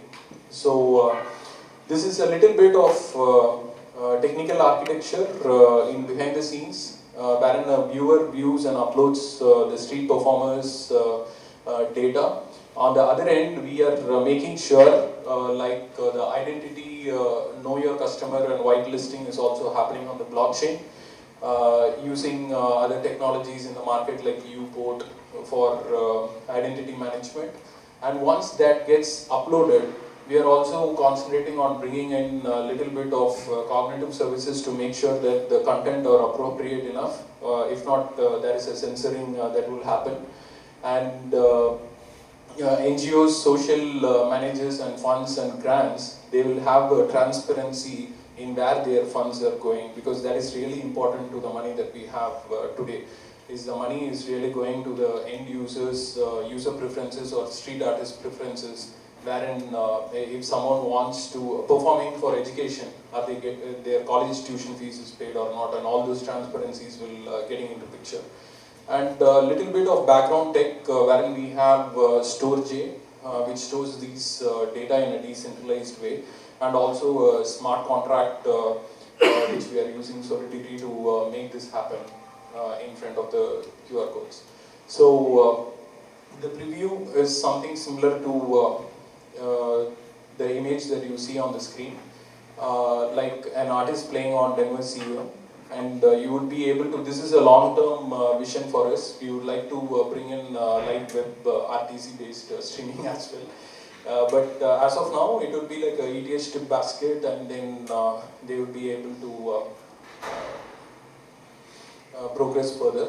We also have a chat interface that we are planning, and design is in place, wherein it's like any other chat bots. You can chat on a particular automated bot and say like, did you spot a street performer or artist? Yes, I did spot him here. Okay, these are his records. This is how he's performing. Okay, I'm willing to pay this much. So that would be a more of a user interaction basis chat communication interface. And the image on the left is a mobile interface that you see. So the tech stack is for open identity, artist self-sovereignty is established by UPort, and we hear a lot of scalability and other issues in terms of getting a node up and running immediately with Ethereum.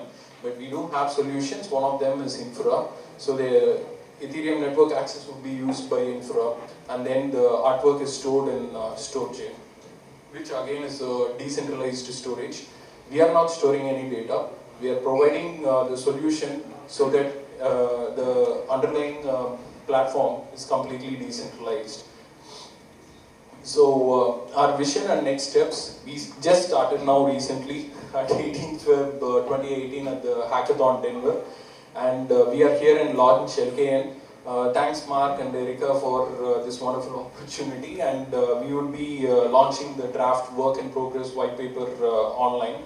Redirect the URL after this meeting.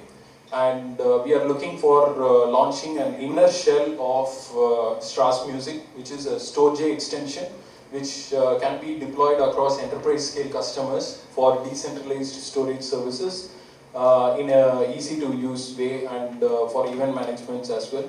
And we have a couple of meetings scheduled with artist groups for collaborating and then taking this platform to the next level, because we have artists everywhere globally. So we are working closely on that. And finally, we would like to grow with the local community here. We are looking for graduates and other people around from UNCC, Davidson, and local areas as well. So the team, initial team that we built was, we have Sai Pawan, who is from UNCC of Charlotte, and that's me. And Chakra, he is based out of Munich, Germany. Yeah, that is a brief history, because we were trying to get a domain for streetartist.com. We didn't get it. Then we thought like, okay, let's have it in StrasseMusik, and then that followed. So these are some of our slides. And that's it. Thanks.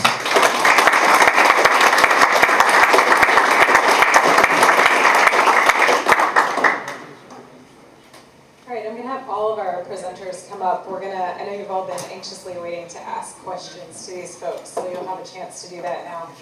We have a mic that's going to run. Chris, we get that mic from? Not to be separated. No, we're going to move you in here. Yes.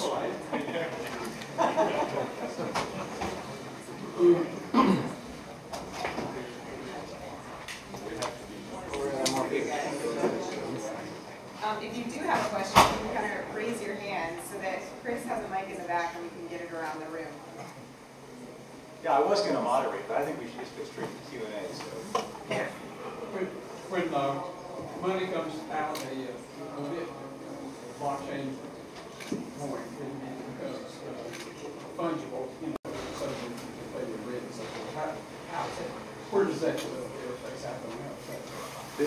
There's exchanges where you trade regular US dollars for Bitcoin. The most common one's called Coinbase. It's an app on your phone. It's FDIC insured. And you just you sell your Bitcoin, you convert it to dollars, and you send it into your bank account. Pretty easy. I've got the mic back here, so I'm sorry for hijacking this. What is the minimum compute power to run a node? Are we talking like Raspberry Pi or a laptop? And then if I do exchange a Bitcoin for US currency, how is that taxed? Like, how do I recognize that?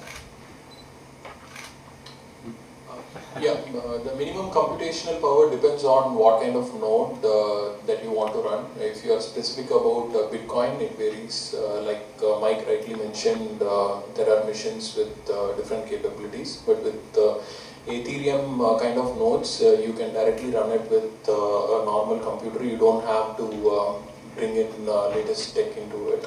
And there are also other miners, like for Storj, the concept is different, and other tokens. So it depends on what kind of mining that you wanted to get into.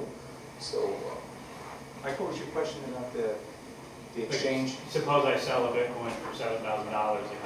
How's that taxed? Like, do I have to report that? Well, what if I have 100 Bitcoins that I sell? I mean, right now it's treated like property. So you need to pay a short-term ordinary income tax on the gain or a long-term gain or loss. And we're waiting for the SEC to expand on more rules covering some of the more esoteric tokens. So the government will tax you on it right now, but there's not necessarily a set of regulations.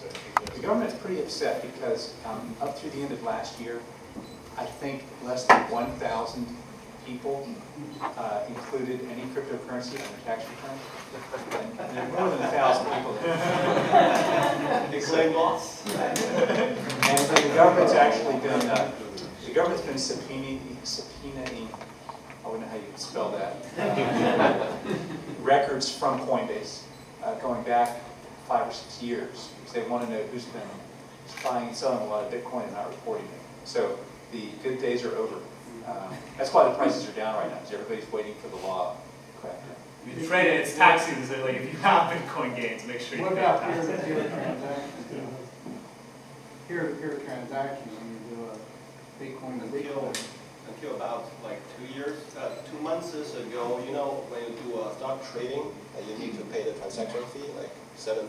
Yeah, but that's it, right? No, until 2 months ago, there are sets that doing free trading. So you can do totally free, which basically means that's 100% profit.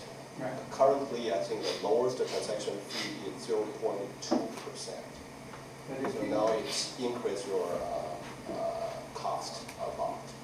Like Overstock.com takes Bitcoin, so if you got Bitcoin, you can do Bitcoin peer-to-peer without a trap. Right now, you don't trigger a tax obligation until you convert to a federal currency. The other weird thing that is not resolved is if you held, for example, Bitcoin, the Bitcoin network had a hard fork last year. It split into 2 different currencies. So if you had 100 Bitcoin, then on the morning of August the 20th, you still had 100 Bitcoin, but you also had 100 Bitcoin cash. And it's like found money. How is that taxed? And there's groups that are trying to get that to be tax exempt, but the IRS kind of looks at that as you just got a grant of whatever the fair market value. I think that's the reason why there's been 70% collapse in crypto prices, because everybody's kind of waiting for the rules to get resolved. And so the volumes have gone way down and people are buckled in. like you rightly mentioned about Overstock, there was an incident which came in, I'm not sure whether everyone are aware of it, like when this Bitcoin Cash came into the market, most of their system didn't get switched into Bitcoin BTC to BCH, so people were able to pay BCH and then get the products in BTC value. That was something that they missed out. Curious about the supply chain verification and the speed. Would I expect that then the speed of verification, so I'm a retailer and I have a bad item on my shelf and I use blockchain to create your information, how would I think about that? You're the Lowe's guy. Yeah. So, are we still using this? Yes, please. Yeah, back here. I guess sorry, I was passing it, hogging it. But so just one general point, because I sit in the corporate venture arm of Lowe's, and we get pitched a lot of things around sort of blockchain, supply chain stuff. One thing that people sort of seem to not understand, right, is that blockchains aren't necessarily the truth, right? Capital T, right? It's only as good as the information that you put on there. And so a lot of the problems that people are sort of solving with blockchain technology are just, you need to digitize better, you need to essentially have more accurate information across your supply chain. Those are, like, if you're not doing that well, like a blockchain's not going to solve that for you. So what will it solve? So we talked about sort of a number of sort of problems that it can solve. I think a lot of the big opportunities are largely sort of parallel to existing infrastructure. I'm not sure it's necessarily like there sort of was a large mania around sort of blockchain without Bitcoin sort of stuff, right? That you know, Bitcoin had failed, and so let's pick the cart, let's pull this blockchain thing out. This seems pretty useful. Let's go ahead. If you look at sort of the presentations, that sort of the public blockchain system doesn't work without the asset, right? And so what kind of things can we solve with these systems? One of them is privacy, right? With incentives and so forth. Like I guess Mark and I both talked about this. One of the things that the internet is not very good at is things that are valid. So if I send you a PDF, right, and I want only you to have a PDF, I have no way of guaranteeing that. I have no way, you know, you can just send it to all of your friends, right? You can make thousands of copies of it and so forth.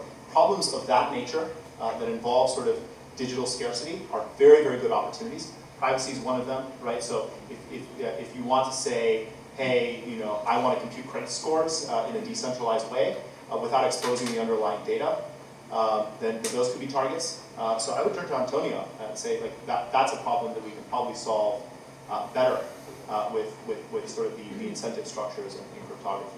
That's essential. Let me add one thing about supply chain, because Walmart is using you might be aware that Walmart's using blockchain to track the provenance of fresh food.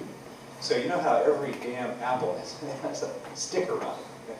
In theory, you can use the blockchain to log these fresh food products as they move from the point of where they were produced, where they were grown, all the way through the handling process until they get to the local Walmart in Mooresville. And because it's logged in the blockchain, it's incorruptible. You know, it's a permanent record. So that's the kind of examples we see. You don't need Ethereum or a public blockchain for that. That's more of a private. So IBM has Hyperledger. It's kind of a private blockchain for enterprises, but you can still use that permanent record chain of custody in the blockchain. So that may be kind of the thing you're asking about. I think that kind of ties into my question. Like, I think it's interesting we talked about privacy and scale, and we know that like Bitcoin is only capable of like doing 7 transactions per second or something like that, and I think Ethereum is kind of like 20 or something like that.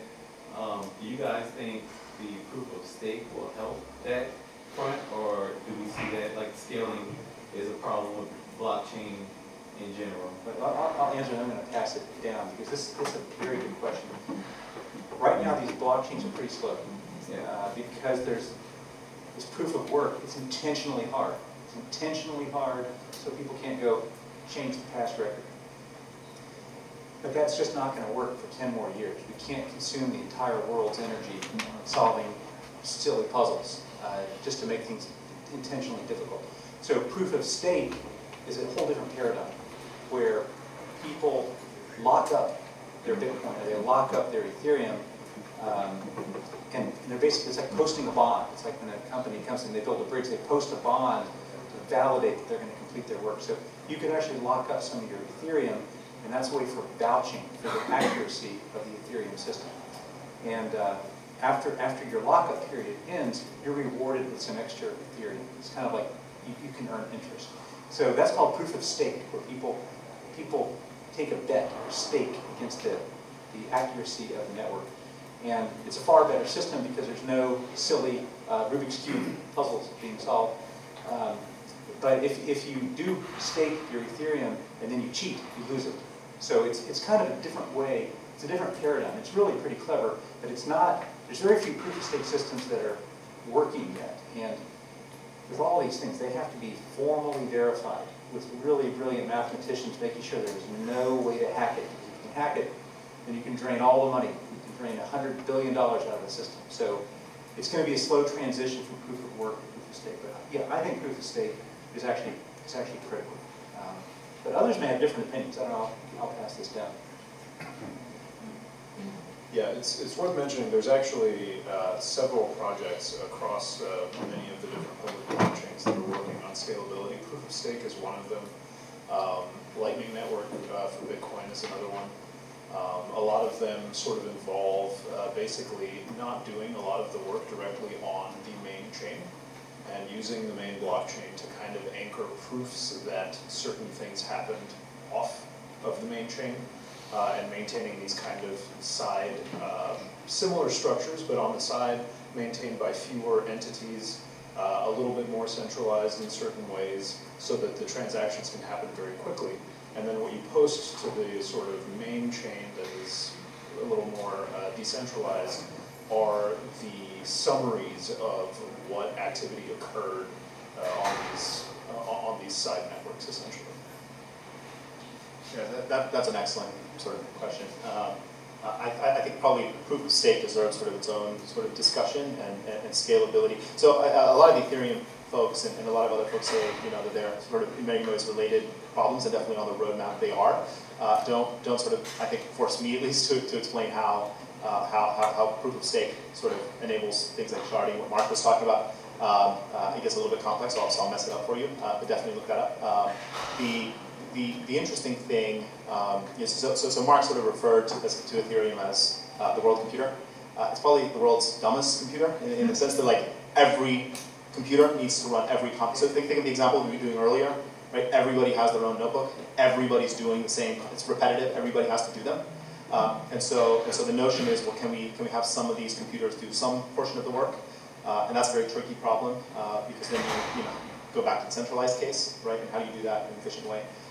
It turns out that there's an element of the solutions of both things, both sort of the proof of stake, how do we stop people from sort of wasting energy, and how do we create sort of better scalability mechanisms that is common, and that's randomness.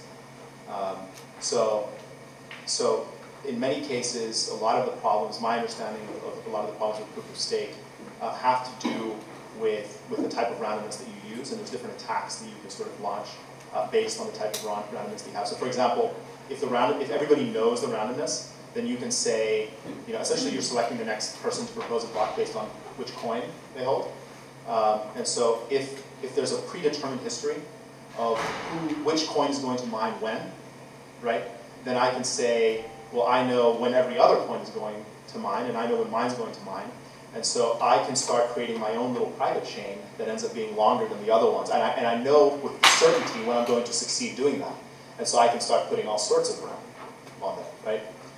And so the randomness problem is a really big one. And so the work that Antonio was talking about with Affinity, that's really interesting stuff. So how can we think about random? And similarly with sharding and that sort of stuff.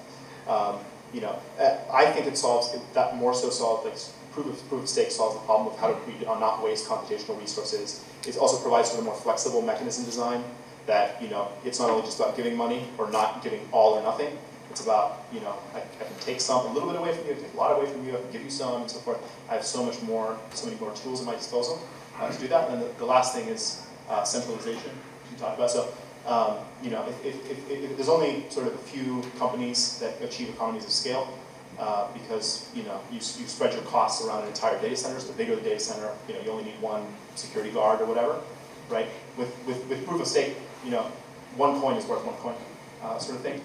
So the rich definitely become richer, but it's not sort of as regressive as the other systems. So I would think about this too. It's a little bit of a long answer. It was an excellent question, so it deserved it. You go next, please. Yeah, so I've got a question regarding your thoughts on some of the regulatory impacts.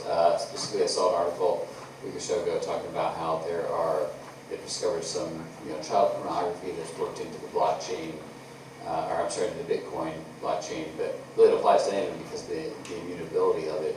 If you have something like that where you can't by definition go back and change something, if there's an element to that is somehow illegal in a country.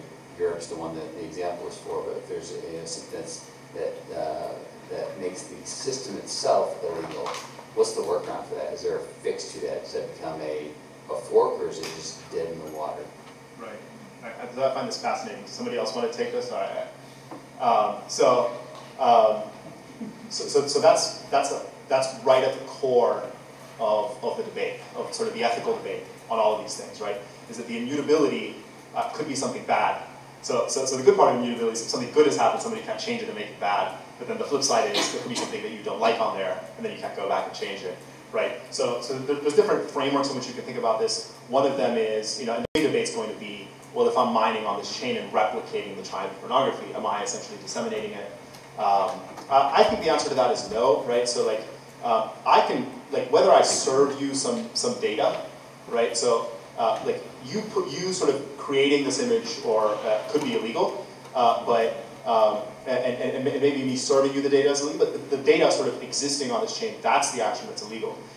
Or me serving it to you can be illegal, but the fact that it exists somewhere in order to be served is not necessarily sort of ethically problematic in my view, but it's very debatable, right? I would like to add on to it because we did consider while uploading images of street artists and while we were having a regular discussion. So the Davidson machine learning group would be involved in, basically let me put it this way, like prevention is better than cure.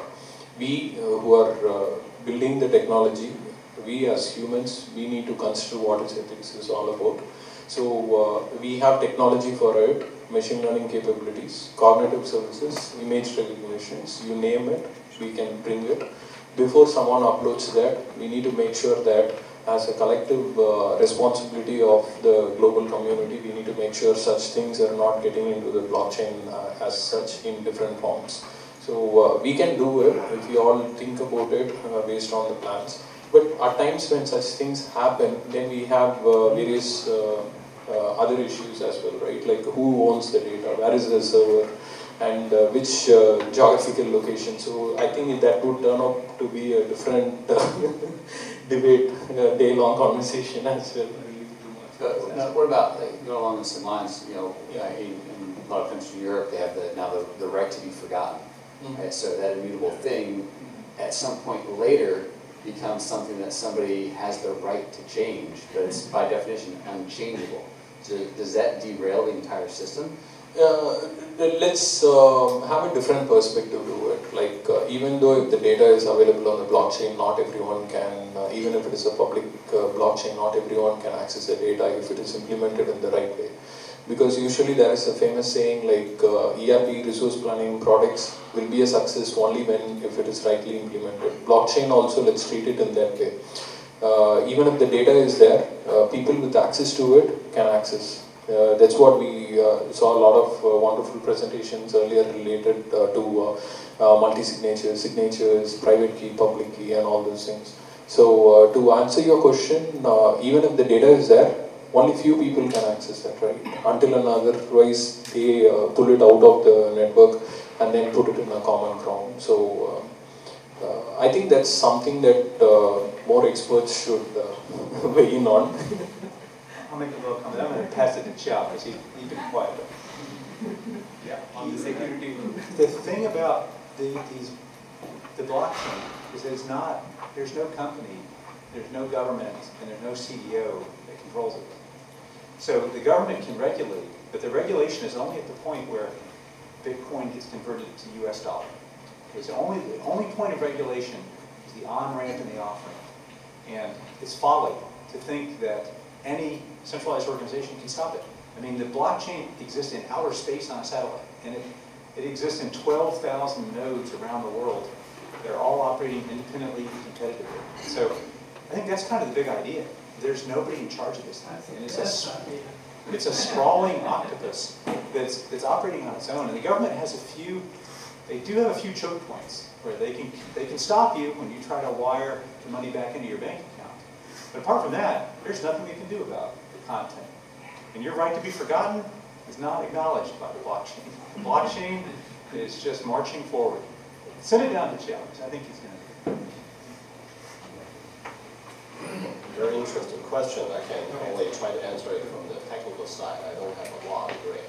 First thing, you can see I come from China, so I will support stronger regulation. That's for sure. Here's the second. I mean, serious. I really support. It's not my kidding. So second, from the technical side, when we put the data into the blockchain, it is not necessarily the event itself. it could be the signature of the event. So in other words, there's another layer of translation or mapping where you actually figure out what really happens. So it's a little bit similar to your private data. So if some of the private data are put on blockchain, you don't really want the data to be on, but you want it. It's a certain type of signature, but later we could verify it. But if you, by looking at it itself, you will not figure out what it is. So from this point of view, if there's something bad, if I understand the question correctly, okay, this guy has done something bad, beforehand, on the court, the mapping would be surrendered, and we can verify that and punish him or her based on what he or she has done. On the contrary, after a certain amount of time, the mapping procedure or effect itself could be destroyed, and you will no longer be able to recover. Then that's the forgiveness you're talking about, I assume. I want to step in, just because I have a microphone. From the investor perspective, let's separate for 1 second blockchain and cryptocurrency. Blockchain is the future. All 5 of you will agree. Done. Okay, cryptocurrency. What is it? Is it a commodity? Is it a foreign exchange product? Will I ever be able to use it to buy beer? Crafty beer guys did a great job tonight providing us with our beer. Will I ever be able to do it that way?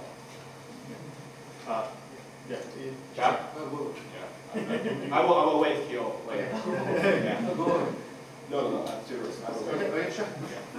Okay, just quickly, there are 2 aspects. Cryptocurrencies are a value transfer system, which definitely in parts of Canada and other parts of the world, I have visited places wherein they are accepting Ethereum for beers, and even in Ethereum Denver, they came up with Colorado coins, wherein we would be able to provide that coin in a digital format and then get food.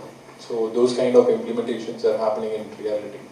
So yeah, I will quickly give it just to both ways. Is it a commodity? Is it a foreign exchange product right now? Before we get there, how should an investor think of it? But it's also an application too. I mean, the exchange element of it is the obvious. But Mark, for example, you've mentioned in the past a number of really fascinating applications, not blockchain applications, but cryptocurrency applications. How it could be used in a unique and creative way. There's a number of tokens that have done everything they can to be classified as a utility and not a security. And they say that their token is used to provide a service in a closed ecosystem. And they are not a security in a regulatory sense. And in fact, just about every token has a story about why they're not a security, because they do not want to be regulated.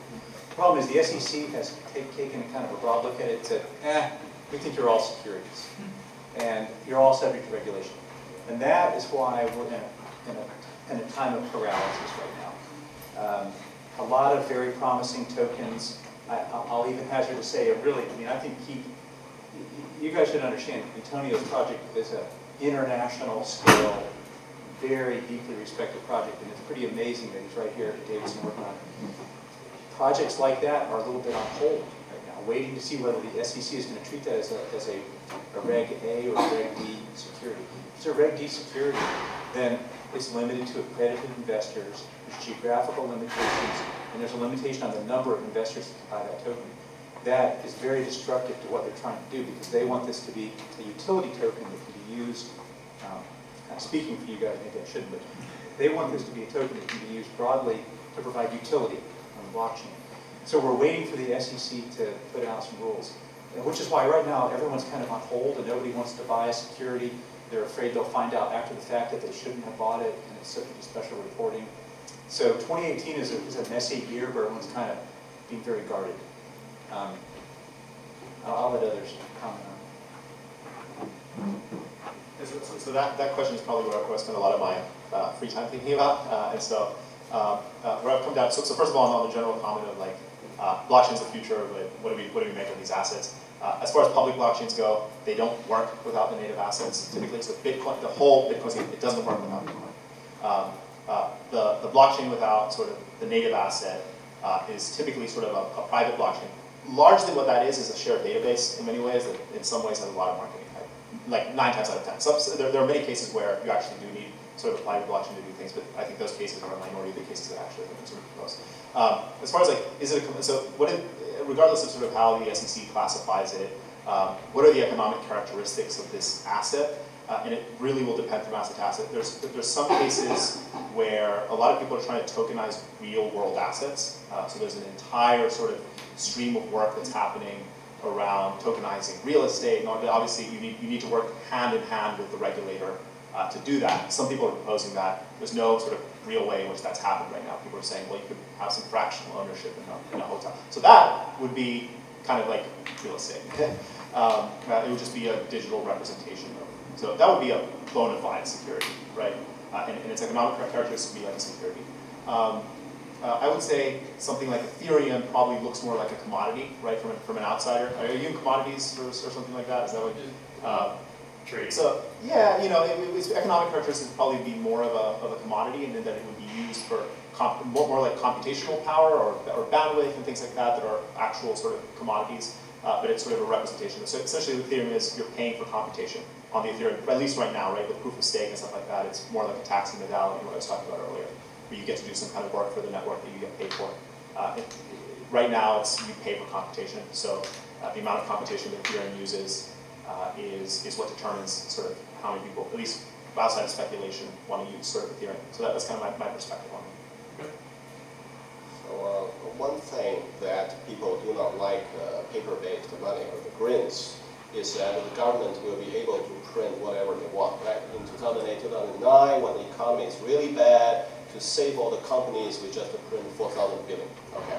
So that's why one of the cryptocurrency property is that there's an upper limit. So there are only this number of Bitcoin. The more you dig out, the fewer you have. That's why now, the same block you dig out, you receive less money than 1 year ago or even 1 month ago, because the total amount of Bitcoin is capped. There's a certain number. Okay? After every damn thing is digged out, it's done deal. Okay? So from the currency side, you think, okay, we don't like them printing it. On the digital currency side, you have to think about who is the generator? How much is he or she or they holding? Another question you have to ask is, okay, if you generate a currency in your basement and I generate a currency in my basement, why your basement is more valuable than my basement? Okay. Before these questions can be answered, it's really hard for the currency to totally replace the paper-based money. That's what I think. I'm less optimistic guy. Sorry. We're going to take one final question. By the way, you can still buy things with chickens in some countries. So, tokenize all the chickens. Yeah, that's right. That's right. But now, one thing I was wondering is, you know, going back to the technology that you were talking about, is there something that has kind of a hierarchy of blockchains based on the need for either secrecy or asset level? So, you know, maybe, you know, having it very standard for just keeping track of certain things that might not have value or extreme value, and then increasing that based on the actual assets you put towards protecting the secret to maybe scale more effectively? Yeah, absolutely. The idea of a hierarchy is, I kind of mentioned this before, it's one of the ideas that is going into the scalability solutions that Bitcoin is using, that Ethereum is looking at. A lot of those are based precisely on that kind of hierarchy. They're not necessarily around properties like privacy. They tend to be more just a matter of accelerating the process by summarizing transactions. They provide some element of privacy, but the thing is, for the most part, the way that these systems work, at least my understanding of them, you don't. They're still decentralized, and they're still dealing with data that is ultimately public. So the way that Keep is structured, we use kind of a base blockchain, in our case Ethereum, to anchor things like proofs to make sure that people can't predict future random numbers too far in the future, essentially. So we use it for a lot of kind of side things that make the whole system practical, but the system itself is not a blockchain. The system itself doesn't have mining. The system itself doesn't have this concept, for the most part, of tying future data to past data. We rely on the immutability of the blockchain that we're built on top of to kind of provide a lot of those characteristics. So what you see is very much depending on the needs of a particular problem and how the solution is being tackled, whether it's also decentralized or whether it's a centralized product built on top of a decentralized system. You'll have a lot of different architectures that, some of them kind of sound like, or if you squint at them, they kind of look like a blockchain, but they're not really the same thing. Some of them are the same thing. They're just kind of a special case, a special purpose implementation of a blockchain that's custom tailored to a particular problem. So it's really, just like a computer can take any kind of application. The general purpose blockchains like Ethereum can, for the most part, accept any type of application. And something like Keep, that's built on top of a blockchain, can be decentralized. Something like some of these exchanges are actually centralized exchanges. It's one entity that manages the exchange of Bitcoin for dollars, or manages the exchange of Ether for dollars, or whatever. And that is one centralized entity. So it's really a centralized product that's built on top of this decentralized system. So that's like kind of all over the place. But the general answer is yes, there are absolutely different kinds of what are often referred to as side chains that you can build on top of kind of a central blockchain. There are some projects that are investigating basically tying together multiple parallel blockchains in a way that makes them faster to prove that they're final, faster to prove that everything is correct and the truth kind of settles faster. If you look at something like Bitcoin, it can take a while to be able to say this is absolutely the thing that's going to remain the same for essentially forever. So there are experiments in using multiple parallel chains and mathematically tying them together to make that a lot faster. So there's all sorts of stuff in the space. Some of it is kind of like what you're describing. Other pieces are not really that way. And it's just a matter of what the problem that's being solved is. I usually not tell a short story, and it'll be real short, but a great example of a hierarchy. There's a token out there called DAI, D-A-I, and it's meant to be a stable coin. So if you go look it up online, DAI, price is $1. It was $1 yesterday, it was $1 a month ago, it was $1 3 months ago. It's a stable coin. And the crypto world needs a stable coin, because you don't want to go buy a cup of coffee with Bitcoin and find out a month later that you overpaid by 100x for that coffee. So we need something that's stable, that's predictable. So DAI is pretty useful. But DAI has a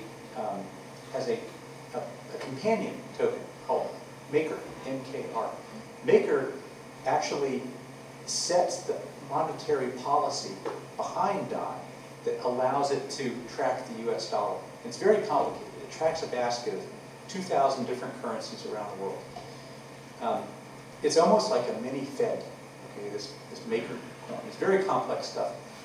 If you own the Maker coin, it's quite expensive. The Maker coin is like $650 a piece or something. If you own those, then for each one you own, you get to vote. You get to vote on the Fed policy. It's almost like getting a seat on the Fed. So there's a hierarchy there. There's the DAI token, which is good for day-to-day transactions. There's the Maker token, which is the brains behind it. And my funny story is I met with the guy who created the two. I met him last year at a conference. I thought it was really interesting. So I had my investor hat on. I said, so are you looking for any financing? He said, well, we've already pre-sold $100 million worth of our Maker. So, no, we don't really need any money. He said, we do need some legacy fiat relationships, which is what I guess I have been reduced to, legacy. But that's one example of many where there's many tiers of hierarchy to affect different outcomes. I know Chao wanted to. So one thing we have to consider is that different data have different sensitivity level, and they actually need different levels of protection. And actually, I will recommend this to Mark. If you look at, because you have mentioned that the internet is dying or something, or it's not serving us well somehow, or I understand it wrongly. So when you look at the current internet from the old mail post system to telephone system until the internet, we are serving human-to-human communication. The new generation is Internet of Things, which is machine-to-machine or thing-to-thing communication. And those will be a totally different area.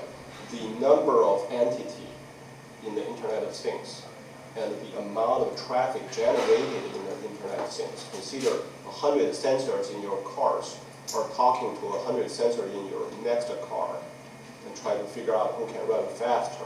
That's a crazy thing. So for that, we definitely need a technique that can verify things very fast. So this actually brings to my suggestion, you probably need to consider Internet of Things as one of the topics, maybe after the summer. So I just have one super quick thing on that, because I think you were also talking about layers in terms of security, right? Well, yeah, I mean, it's based on what the asset is, right? I mean, if it's money, then you want it to be higher than, you know, monitoring how many shoes there are. Right, and what I also think is really interesting is that, you know, even if it's the same asset, there's different levels of it, right? So you know, if I'm trying to do interbank transfers, right, then maybe it makes sense to use sort of Bitcoin. If I'm using the Bitcoin, there's a lot of people say like there's really high fees on there, and this kind of goes back to John's scaling question, right? It's like if I'm using the Bitcoin network, like all those nodes spread around the world running supercomputers to buy a coffee and secure that transaction, right? Like that's like driving a Boeing 747 to work. Like I don't need that level of security in order to buy a coffee, right? And so a lot of the scaling stuff, it's like, well, can we use that as an anchor and then do a lot of the things just through regular computing and reference the security? Certifying that this transaction is correct. Have somebody else on top certifying that this is correct. Right.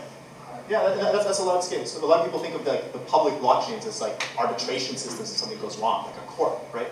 But then somebody else can certify sort of in less computationally and less expensive ways that something is true, or so that some transaction is taking place. And that's a lot of the thinking that's going into scaling right now. Okay. I know you all have more questions. If you can grab these guys before you go, you can. And you can also reach out if you want to be part, as Mark mentioned at the beginning, having a blockchain interest group is something that seems like might be popular in this room. So please reach out to me and I can keep your name on a list and try to get that group together if that's of interest. But I really want to express my appreciation, and I hope you guys will too. You guys were amazing. So thank you.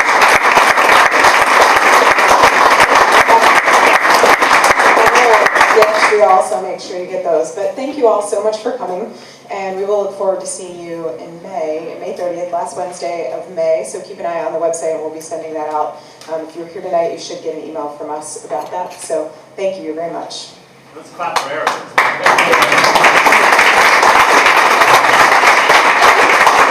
think people gave me a lot of Bitcoin tonight, so I'm gonna hope that it goes on the rise. Thank you.